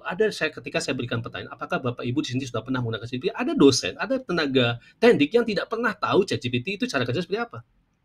Bagaimana mau menilai karya mahasiswa kalau saya dosen sendiri ataupun perpustakaan sendiri nggak ngerti? Ya, bagaimana cara kerja Gen AI, bagaimana pattern-pattern pola-pola AI ini yang muncul ya seperti itu. Dan tentunya apakah sudah kita tetapkan ekspektasi yang jelas di kampus? Oh, di prodi ini beda. Oh, kalau di fakultas ini beda ya, kalau tugasan ini beda. Nah, apakah juga sudah dibahas di kampus-kampus bagaimana potensi penggunaan AI yang melanggar? Oh, yang seperti disampaikan tadi oleh Prof. Tian dan Bu Rektor ya, Bu Siti Lidat, kemudian Bu Nimade, ya harus ada yang sudah dijelaskan, begini caranya diajarkan, diberikan feedback oleh dosen-dosen dan guru-guru di sekolah. Nah, yang terakhir, bukti tambahan. Nah, selain tadi Bapak Ibu sudah kumpulkan semua, nah Bapak Ibu lihat ya, yang paling Bapak Ibu lihat nih gaya bahasa. Bapak Ibu lihat deh di karya mahasiswa itu, pilihan kata dan frasanya nggak biasa ya. Kadang-kadang, wah ini kok nggak pernah nih, mahasiswa nggak pernah, mahasiswa S1 nggak mungkin bahasa seperti ini. Kalau karya bahasa Inggris tuh di kampusnya Universitas Lia ya, di UL pasti kelihatan tuh, wah David biasanya ejanya British nih, tiba-tiba jadi bahasa Inggris Amerika nih. Ini kan bisa kelihatan ya seperti itu. Atau kalimat-kalimat janggal yang dihasilkan oleh text spinner ya, seperti Quillbot itu Bapak Ibu kalau coba ya, Bapak Ibu yakin, saya yakin sini sudah banyak yang sudah tahu tentang Quillbot. Bapak Ibu ambil sebuah paragraf lalu minta Quillbot atau text spinner memparafrase, Bapak Ibu baca deh. Jangankan bahasa Inggris ya, bahasa Indonesia aja ngaco hasilnya. Jadi kalau ini nggak kelihatan manusia banget ya tulisannya, nggak lentur ya, dan terlalu perfect jangan seperti yang disampaikan oleh Prof. Tian. Dan juga kadang-kadang ketinggalan tuh prompt dari generative AI karena dia copas saja, ambil dari ChatGPT, kasih prompt, langsung copas, maka ketinggalan promptnya. Di situ misalnya apakah Anda ingin saya tampilkan dengan bentuk tabel? Di copy semuanya. Ini kejelian dari jam terbang lagi ya seperti itu. Manipulasi teks ada tersembunyi nggak, atau penggunaan layout ya konsisten, jenis font, kurangnya kalau kontennya kurangnya kutipan langsung ya, atau dibagi pendukung, sumber-sumber, guide stasi, dan informasi-informasi yang keliru. Jadi ringkasannya adalah Turnitin ini alat bantu Bapak Ibu untuk mendeteksi kemiripan teks, bukan plagiat. Ya, dari kemiripan itu nanti maka pemeriksa akan tentukan, oh ini plagiat, oh ini enggak, ini plagiat nggak sengaja, seperti yang sampaikan Bu Made, ini saya akan minta mahasiswa untuk revisi atau minta mahasiswa untuk rujuk catatan yang lalu. Nah, seperti itu ya. Dan skor kemiripan berubah tergantung pada jenis tulisan, jenis tugas kalau di sekolah-sekolah atau kampusnya, jenis tulisan. Kalau seperti kita sampaikan tadi, kalau puisi, ya pasti ekspektasinya serendah mungkin similarity yang kita harapkan, atau bahkan 0. Tapi kalau karya-karya misalnya berbasis penelitian atau laporan, ya nggak bisa. Ya, similarity-nya pasti sudah bisa tinggi. Nah, maka di sini kita harus punya tetapkan ekspektasi tentang AI. Kalau seandainya suatu kampus belum punya regulasi, ya jelas ini akan ngambang ya, nggak jelas ya. Sudah banyak kampus-kampus Indonesia yang punya, dan bahkan kementerian kita sudah ngeluarin 11 Oktober 2024 yang lalu ya, panduan penggunaan atau penggunaan etika ChatGPT dan kawan-kawan ya di tahun lalu. Nah, sekarang sudah banyak kampus-kampus yang menggunakan. Yang terakhir, pertimbangkan semua data point. Bapak Ibu pertimbangkan similarity score, bagaimana cara menulisnya, gaya bahasa, lalu Bapak Ibu lihat AI rating score dan segala macam, lalu baru Bapak Ibu korelasikan dengan kebijakan di institusi kita, ambang batas, peraturan segala macam, baru kemudian ngambil keputusan. Ya, atau kalau seandainya, oh ini kalau kayak gini Pak David, kami serahkan kepada Komisi Integritas Akademik. Ya, serahkan. Ya, nggak perlu Bapak Ibu harus melakukannya. Oke, itu saja. Saya yakin saya kelewat banyak ya, lagi gitu. Alright. Oke. Mbak Dia, saya sudah selesai kayaknya ya. Saya. Oke, terima kasih Mas David. Jangan. Ya, saya stop sharing terlebih dulu. Ya, oke. Saya akan invite speaker kita sebelumnya, ada Prof. Dian dan Ibu Dr. Siti Yulidar. Boleh kita join lagi. Harusnya juga ada Ibu Nimade, cuma sepertinya beliau masih ada. Oh, oke. Oke.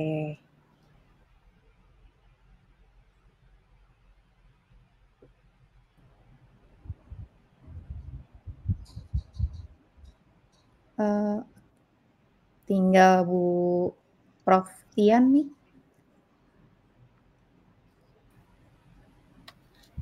Oke, kita sudah join semua untuk para speakernya. Sebelumnya terima kasih atas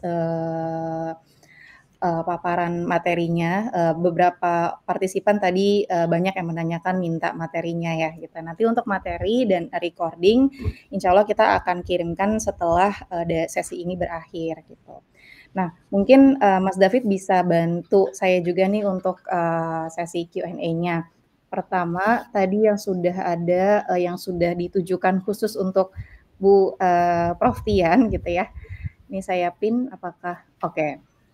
Pertanyaannya adalah untuk blueprint AI di Indonesia, bagaimana menurut Ibu Prof. Tian, seadaptif apa kebijakan untuk AI di bidang pendidikan, khususnya pendidikan tinggi, dan bagaimana level implementasi atau praktiknya?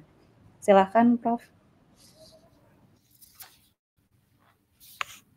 Ya, terima kasih atas pertanyaannya.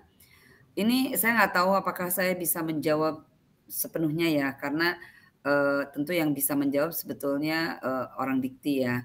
Tapi kalau saya baca panduan yang dari dikti itu masih sangat general ya, sifatnya sangat umum, dan itu dikembangkan, panduan itu dikembangkan kurang lebih mungkin 1 tahun atau 2 tahun yang lalu, sehingga mungkin juga perkembangan AI kan sudah lebih maju lagi daripada waktu panduan itu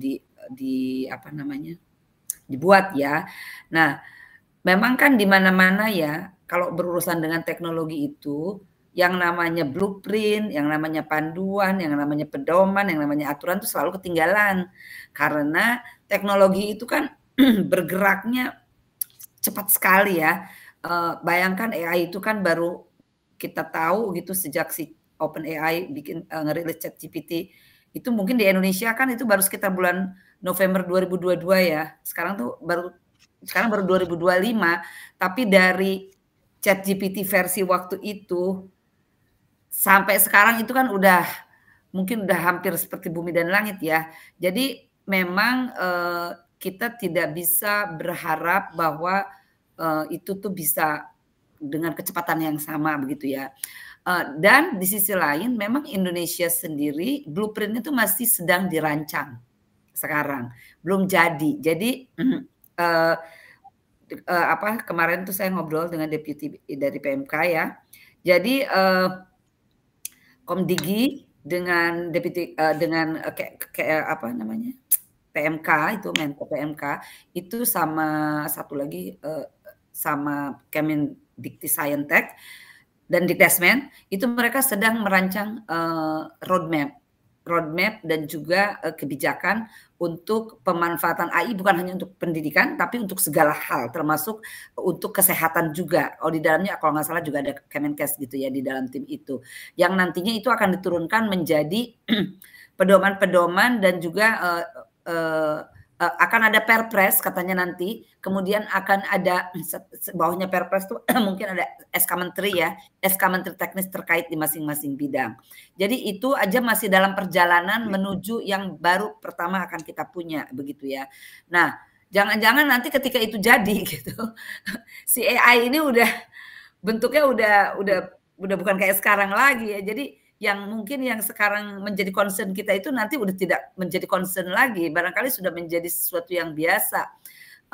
Karena pertanyaan-pertanyaan yang dulu kita punya ketika AI itu baru keluar, sekarang udah tidak jadi pertanyaan lagi, sudah kita anggap menjadi default bagian dari kehidupan kita sehari-hari. Nah, jangan-jangan itu juga nanti seperti itu. Jadi intinya sih menurut saya, kalau kita berhubungan dengan teknologi, segala sesuatu yang berhubungan dengan teknologi itu kalau mau kita sistemkan roadmap-nya lah, aturannya lah, apanya tuh itu pasti selalu ketinggalan. Selalu ketinggalan. Nah, jadi buat kita para pelaku, kalau saya selalu menanamkan pada diri saya, ya biar saja teknologi mau berkembang kayak apa juga, mau lari kayak apa juga, kita tetap basisnya pada kebutuhan. Ya. Jadi apa sih sebetulnya kebutuhan kita, dan kemudian baru kita cari teknologi apa sih yang bisa bantu kita. Dan kita gunakan apapun teknologi yang available itu sesuai dengan kebutuhan kita. Jadi kita juga tidak terlalu didikte oleh teknologi itu, dan kita juga tidak langsung menjadi obsolete ketika teknologi itu berkembang dengan cepatnya. Karena yang perlu itu kan bukan the most reason atau the most tapi yang penting itu kan yang tepat guna, yang sesuai dengan kebutuhan, dan tentu dengan segala konsekuensinya. Nah, terkait AI ini kan memang kita butuh ya, maksudnya sekarang kita merasakan kita butuh itu, tapi kebutuhan sampai tahap apa yang kita mau toleransi dibantu oleh AI. Jadi pertanyaannya saya juga tadi menutup dengan itu, dan tadi saya dengan Bu Siti dan Bu Nimade juga menutup dengan itu. Jadi memang kita itu masih punya big question, apalagi yang berhubungan dengan blueprint. Jadi blueprint is good, tapi don't rely on it. Jadi kita jangan menggantungkan kepada apapun blueprint yang akan dihasilkan. Mungkin supaya kita melanggar hukum, yes ya, kita mesti comply dengan blueprint ataupun nanti aturan-aturan. Tapi apa yang harus kita gunakan menurut saya panduan kita adalah sesuai kebutuhan kita dan tetap dalam koridor etika yang kita jaga dengan tegas gitu. Oke, terima kasih banyak Prof. Tian. Tadi kebetulan juga pertanyaannya dari UT juga ya. Iya, ini tapi beliau nih dulunya orang dikti nih. Halo Bu Vivi. Salam kenal. Oke, Mas David mungkin ada beberapa pertanyaan yang mau kita bahas dan kita jawab, karena beberapa pertanyaan mungkin saya cek ada beberapa yang sama ya. Oke. Kayaknya ada pertanyaan menarik ini. Silakan. Ini sudah dipin di screen, bagaimana membangun integritas mahasiswa dan dosen dengan adanya AI atau ChatGPT atau sejenisnya. Tidak jarang mahasiswa sekarang lebih cenderung menggunakan AI untuk menghasilkan karya ilmiah ketimbang melaksanakan bimbingan dengan dosennya. Aduh, kasihan banget dosennya. Terlebih dosennya mungkin terlalu sibuk ya, atau mungkin ada hal-hal yang lain seperti itu. Ini kira-kira mungkin kalau dari penelitian tentu kita nggak bisa memberikan jawaban ini ya. Cuman kalau saya melihat tadi dari apa yang disampaikan oleh Prof. Tian dan Bu Rektor, dan juga Bu Nimade juga sudah kelihatan ya bahwa ada tindakan-tindakan preventif. Dan saya pernah baca di 2023 waktu ChatGPT launching, lalu 2 universitas top di Hong Kong langsung kampusnya mengadakan pelatihan buat dosen-dosennya. 2 kampus top di sana langsung diadakan pelatihan untuk bagaimana embrace atau memahami cara kerja ChatGPT.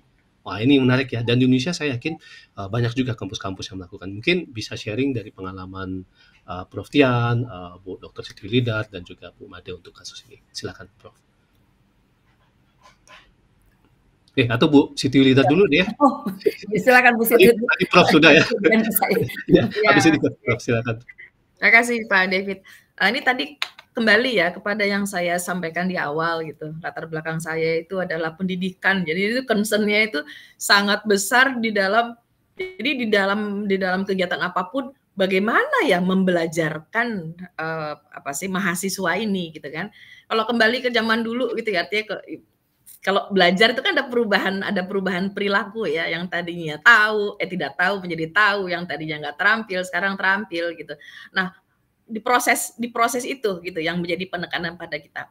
Contoh saya di dalam kelas saya nggak ngelarang sama sekali, tetapi edukasi itu sangat penting dan itu terus-menerus saya lakukan gitu kepada mahasiswa. Sebagaimana tadi yang saya katakan, nggak seberapa banyak pun gitu ya, let's say gelar yang kita miliki atau apapun gitu ya, itu kan semuanya harus ada di dalam diri dan itu harus tercerminkan dari bagaimana kita bersikap dan berperilaku, dan itu hanya dapat dicapai dengan melakukan proses pembelajaran secara benar dan melatih diri secara benar. Jadi poinnya itu adalah di dalam proses itu, poin pentingnya. Nah, di sini yang dilakukan itu adalah bagaimana memperkuat posisi dosen itu sebagai mitra reflektif, melakukan edukasi. Itu yang sama sekali tidak boleh kita lupakan gitu ya. Karena itu saya katakan, itu nggak akan bisa tergantikan. Apalagi kalau di UL ini kan bahasa. Nggak akan bisa tercapai keterampilan berbicara itu kalau pakai AI. Mau tulis sekian banyak pun, tapi tidak ada latihan, tidak ada proses yang belajar yang terus-menerus, itu tidak akan bisa tercapai. Nah, tentu akan sangat berbeda gitu ya, masing-masing program gitu ya, masing-masing perguruan tinggi dengan kekhasannya masing-masing. Nah, itu yang kami rasakan di Universitas LIA. ChatGPT itu membantu untuk brainstorming, untuk analisis data, untuk memperbaiki penulisan dan sebagainya. Tetapi proses pembelajaran itu memang betul-betul harus dikawal, mulai dari kurikulumnya. Sekarang kita menerima adanya teknologi masuk, ayo buktinya mana? Perbaiki kurikulum kita, sehingga kurikulum kita tuh bisa menyesuaikan dengan tadi mengembrace teknologi, tetapi tujuannya itu tercapai. Nah, itu kan yang bisa melakukan itu adalah kita, gitu ya. Tapi sekali lagi poin pentingnya adalah kita semua ini adalah mitra reflektif. Diskusi itu harus sudah lebih banyak dilakukan kepada mahasiswa kita, sehingga kesadaran itu muncul. Saya sering kali menyaksikan ketika mahasiswa menjawab pertanyaan itu ya, kadang-kadang mereka harus ya, mungkin sama seperti ketika dulu ada kalkulator gitu ya. Kadang-kadang begitu kan, hanya untuk perhitungan sederhana nggak percaya gitu ya. Kita harus menggunakan kalkulator. Dulu ketika sekolah, saya ingat tuh ketika anak-anak masih sekolah dasar, itu kalau belum hafal misalnya kali-kali atau tambah-tambahan mereka nggak bisa pulang. Artinya yang dilatih apa? Otaknya kita kan. Nah, itu yang kita lakukan gitu ya. Dan ini tentu saja dituangkan di dalam regulasi yang diatur oleh masing-masing perguruan tinggi sesuai dengan tujuan. Saya setuju banget tadi Prof. Tian, kita menggunakan teknologi itu tuh berbasis kebutuhan. Sudah sedemikian banyaknya teknologi di sekitar kita, tidak menjadikan kita itu tergopoh-gopoh gitu ya, untuk mencoba ini, mencoba itu. Cukup misalnya memang unit terkait mempelajari, kemudian kita pilih yang mana yang paling sesuai, yang bisa memfasilitasi kita untuk mencapai tujuan.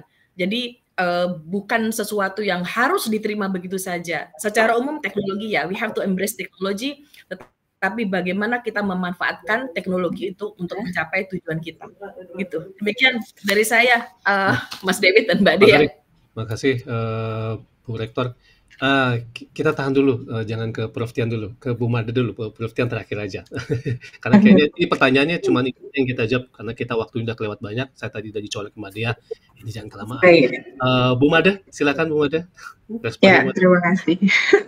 Terima kasih. Kalau dari kami, dosen-dosen kami memang waktu itu setiap tahunnya itu kami punya pelatihan menulis untuk dosen. Tidak hanya dosen, tapi juga pembimbing akademik dan pembimbing klinik. Nah, untuk dosen sibuk ini memang kalau di kami kesehatan itu memang masalahnya memang ini, karena kesehatan itu dosennya selain mengajar, kami juga praktek di rumah sakit.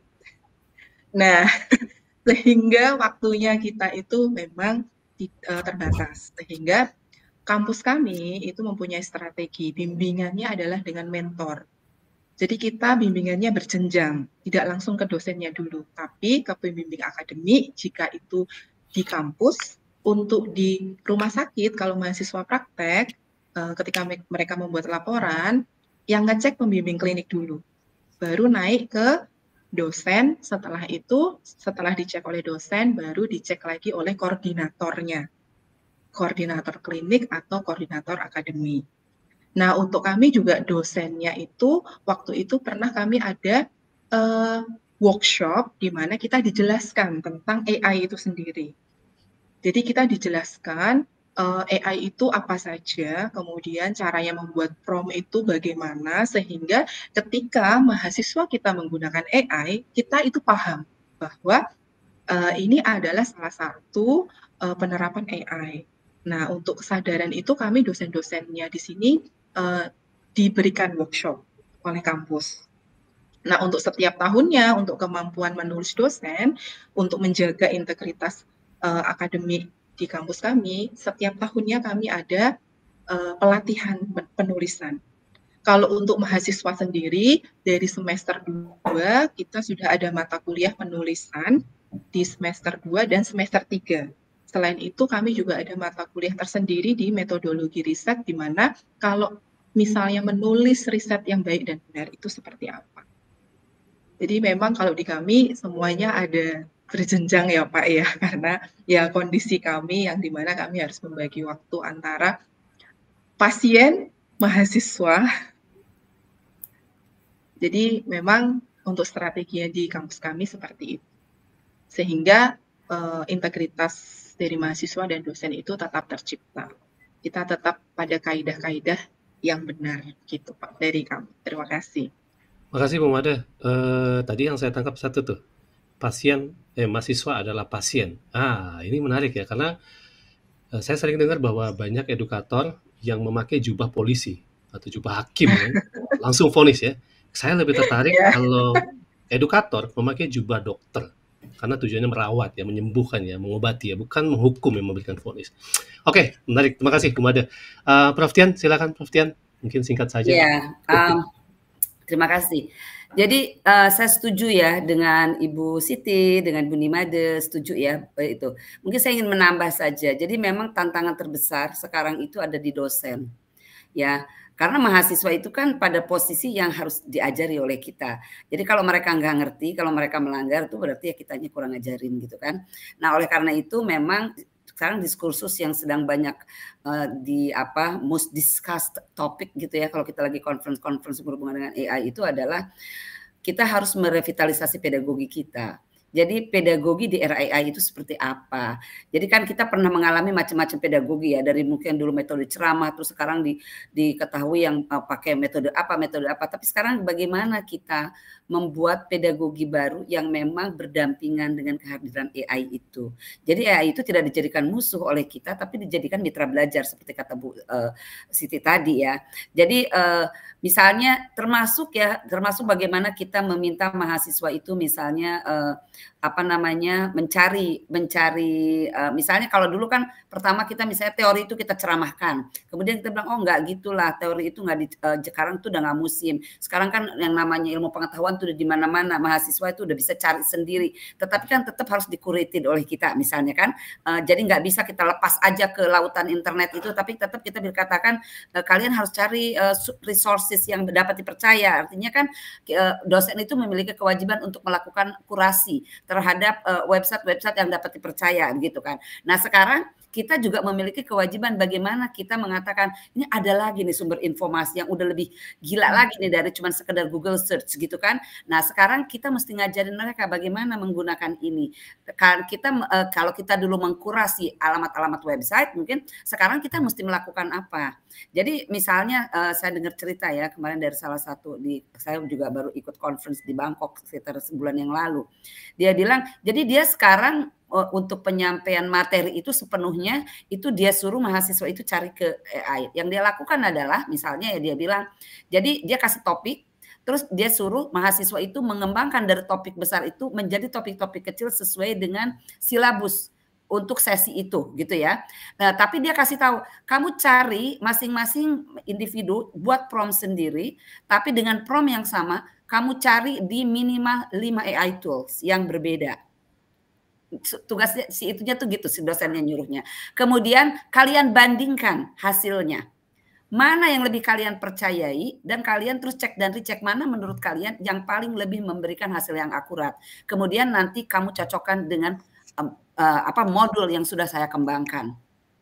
Kamu kritisi modul saya berdasarkan hasil AI itu, kamu kritisi AI-nya, lalu kamu come up dengan satu yang terbaru yang menyempurnakan tulisan saya itu berdasarkan pencarian kamu di 5 tool AI yang berbeda itu.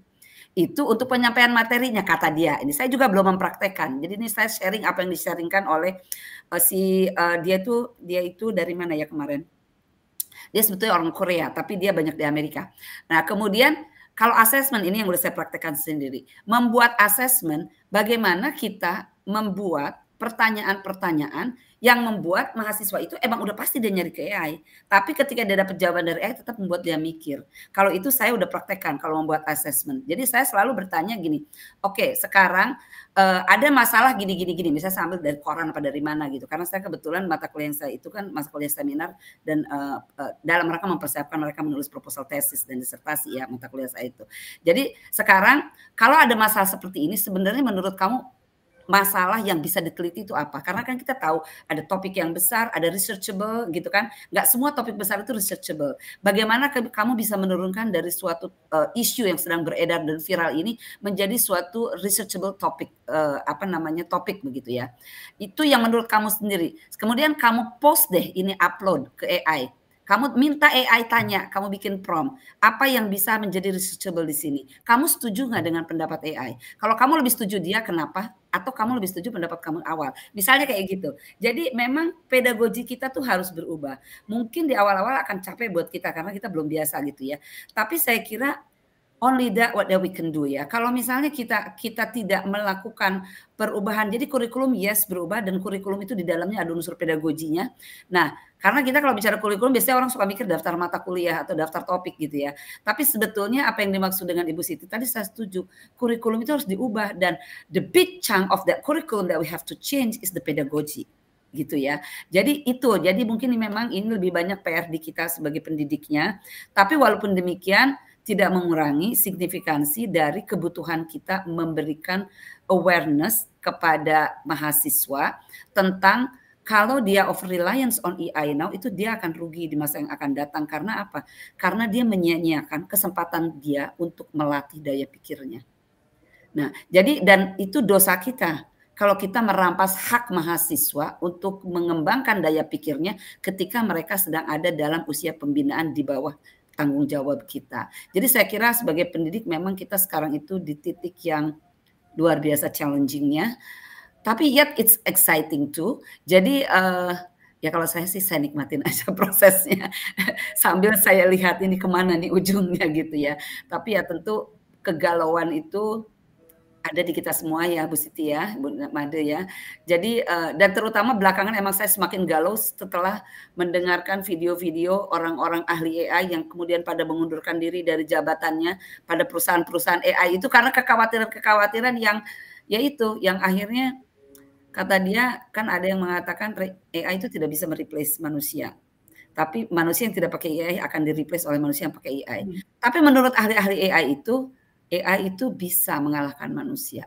Bahkan menurut siapa tuh namanya kemarin saya dengar dia bilang ya, at one point maybe not too long from now, mungkin I don't know 4-5 years dia bilang ya, akan ada super intelligence, super intelligence dia bilang yang mungkin akan melebihi dari gabungan intelligence of the human race.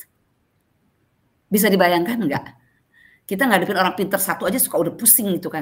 Ini kita menghadapi sesuatu yang kepandaian, kepinterannya, not kepandaian ya, intelligence-nya itu melebihi dari gabungan intelijensia seluruh manusia yang jumlahnya 8 billion tuh berapa? Miliar ya, 8 miliar ya di dunia ini. Kan serem ya. Jadi saya tuh akhirnya berhenti tuh nonton video-video itu karena saya juga makin membuat saya galau aja gitu. Tapi intinya ya this is the era that we live in, ya embrace it ya. Luar biasa.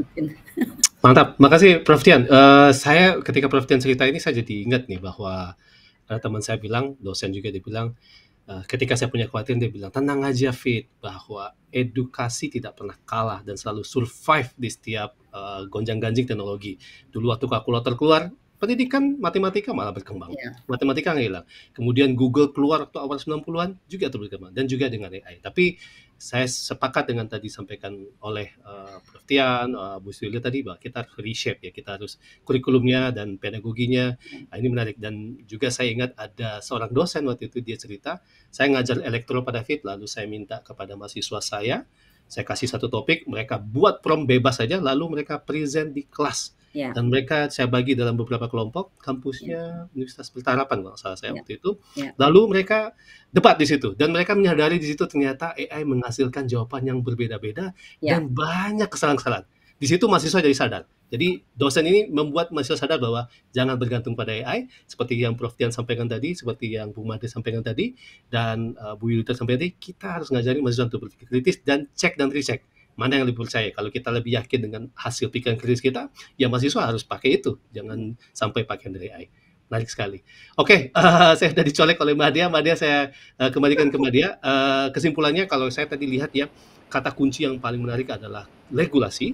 Kampus kita bagaimana sudah regulasi. Kemudian adalah pembelajaran yang berkelanjutan, baik untuk dosen, tenaga pendidikan, tendik, ataupun pada mahasiswa ya. Umpan balik dan semacam, juga tentu penggunaan teknologi. Ada banyak teknologi ya di keliling kita, tentu kita harus milih teknologi mana yang paling cocok. Gak semua harus pakai ini, pakai itu, semacam, gak semua. Tentu harus dipilih. Dan tentunya yang selanjutnya adalah kita harus berubah dari dosen, dari pedagogi, dan mahasiswa juga berubah bahwa teknologi ini bisa menggantikan kita semua. Saya pernah tanya pada CEO Turnitin waktu kami conference, kerjaan saya bakal digantikan AI nggak? Jawaban CEO kita simple waktu itu. Kalau selama kamu selalu berada di atas AI, nggak. Tapi kalau kamu berada di bawah AI, sangat mungkin itu. Exactly. Ya, oke. Terima kasih. Saya kembalikan kepada Dia. Kita udah azan, udah lewat azan ya. Silakan Mbak Dia. Iya, sebelumnya saya mau terima kasih banyak kepada para speakers kita, Ibu Dr. Siti Yulidar, kemudian ada Prof. Tian Belawati, dan ada Ibu Nimade Ayu Wulansari, dan ada Mas David juga. Sebelumnya mohon maaf, kita sudah 51, hampir 1 jam lebih dari yang dijadwalkan. Cuma karena pembicaraannya sangat-sangat menarik, jadi kita nggak bisa menahan-nahan, bahkan masih banyak pertanyaan yang belum kita jawab. Mudah-mudahan nanti next sesi kita bisa undang lagi, mungkin bikin sesi kedua untuk yang berikutnya, dan kita bisa cover semua pertanyaan yang ada gitu ya.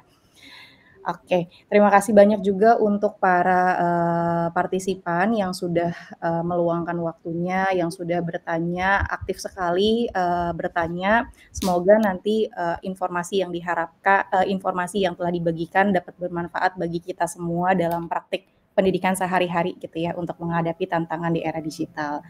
Sekali lagi terima kasih banyak untuk para speaker. Mungkin boleh saya screenshot dulu untuk foto. Ibu Nimade mungkin boleh nyalakan kameranya. Ini sudah nyala? Belum. Nggak kelihatan tapi. Iya. Oh, nggak kelihatan ya? Boleh dimatikan terus dinyalain lagi aja. Oh ya. Oh ya, sudah. Belum terlihat. Iya, belum ada Ibu. Oh. Tapi saya sudah nyalakan, kameranya sudah nyala. Di saya udah kelihatan. Oke, atau mungkin dari Ibu Nimade boleh dibantu untuk screenshot juga, dari saya di screenshot juga ya. Oh ya. Oke. 1, 2. Oke. Sudah terdengar suara screenshot-nya. Nanti Bu Made boleh dibantu untuk screenshot juga Bu, jadi boleh di-share ke kita via nanti untuk email. Ya. Oh ya, siap. Oke. 1, 2, 3. Oke. Terima kasih banyak. Ya, Oke, sebelumnya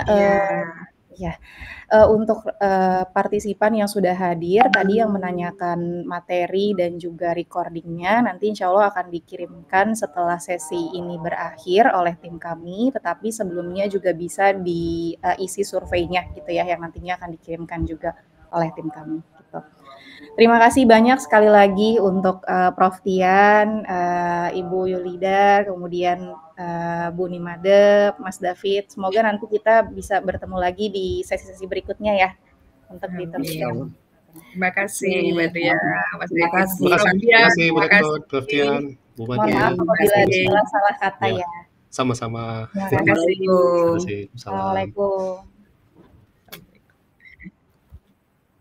Terima kasih semuanya.